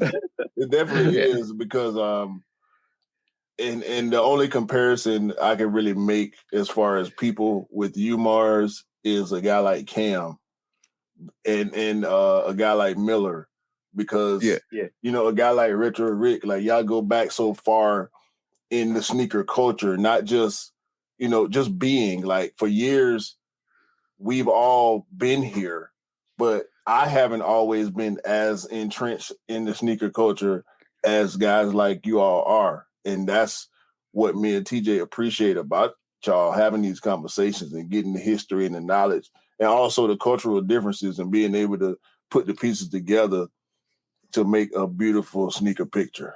You know what I'm saying? Yeah. So man, but that's also talking with you guys with all the knowledge you have with all the latest. Well, I can't even imagine how you get that all in your head. I don't know, bro. It's not always a good thing. Trust me. I was literally thinking all of that coming in. Knowing all the models, all the colorways out the top of your head. Yeah, man, it gets hard, and I'll never claim to be an expert. I just pay attention, and we do our research, and we try to be as accurate as we can be. We make mistakes. Everybody make mistakes, and we admit to it, and we learn from it, and we keep moving, bro. Because we here for the sneakers. We here for the controversy, the news, all that, bro. But just because we love to do it, and we want to share that with everybody that feel the same way we do. And we know you feel the same way. You've been the bro, like you said, ever since you hit me on YouTube about the sneaker that TJ helped me get. So that's another full circle moment right there. Because if had I not met TJ, he wouldn't have told me about Collect, and I wouldn't have been able to get that sneaker for the price that I got it for, because I wouldn't have paid no more than that. You know what I'm saying? So I got it. I actually got it for less than retail. So damn. Yeah. I got it for it was $203 retail. If it released in the US, retail would have been $225 easy, which would have been $243. So I end up getting it for less than retail. And look at us now. We all bros. We shine in international, you know what I'm saying? We trade information with each other, and it's just all love, bro. Like, we love it. I appreciate it. Yep. And on that note, do you want to count us down, bro, for the 38th episode of the shoot? I want to thank you guys for having me on, and for finally having a chance to talk to you guys live. Yeah, we finally see you. We finally see you as well, because you post your picture on Instagram, so we finally see you, Marcel. So stop trolling and blaming us. So yeah, man. On that note, bro, you would do the same if you would buy Adidas in the next couple of weeks. Then you probably blame me. You know what? I'm about never gonna happen. I know. If I do, I guarantee you'll be the first one of the bros to see it. Marcel will be the first one on your neck, bro. It's okay. And with all the Adidas slander I didn't gave out throughout the years, I probably deserve somebody to be on my neck a little bit if I buy a pair. So I'll take it, man. I'll take it. No worries. Man. The bros, the return of the bros. We got Marcel in the building finally, so now y'all can put a face with the name that we constantly dropping on the podcast.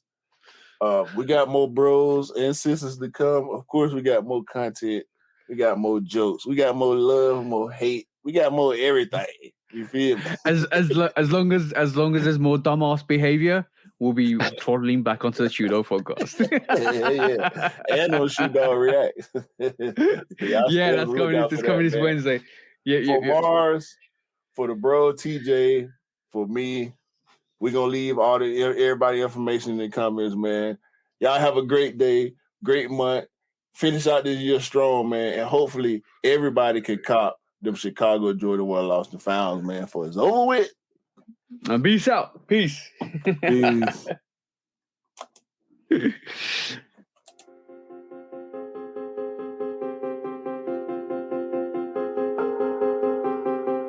Ooh.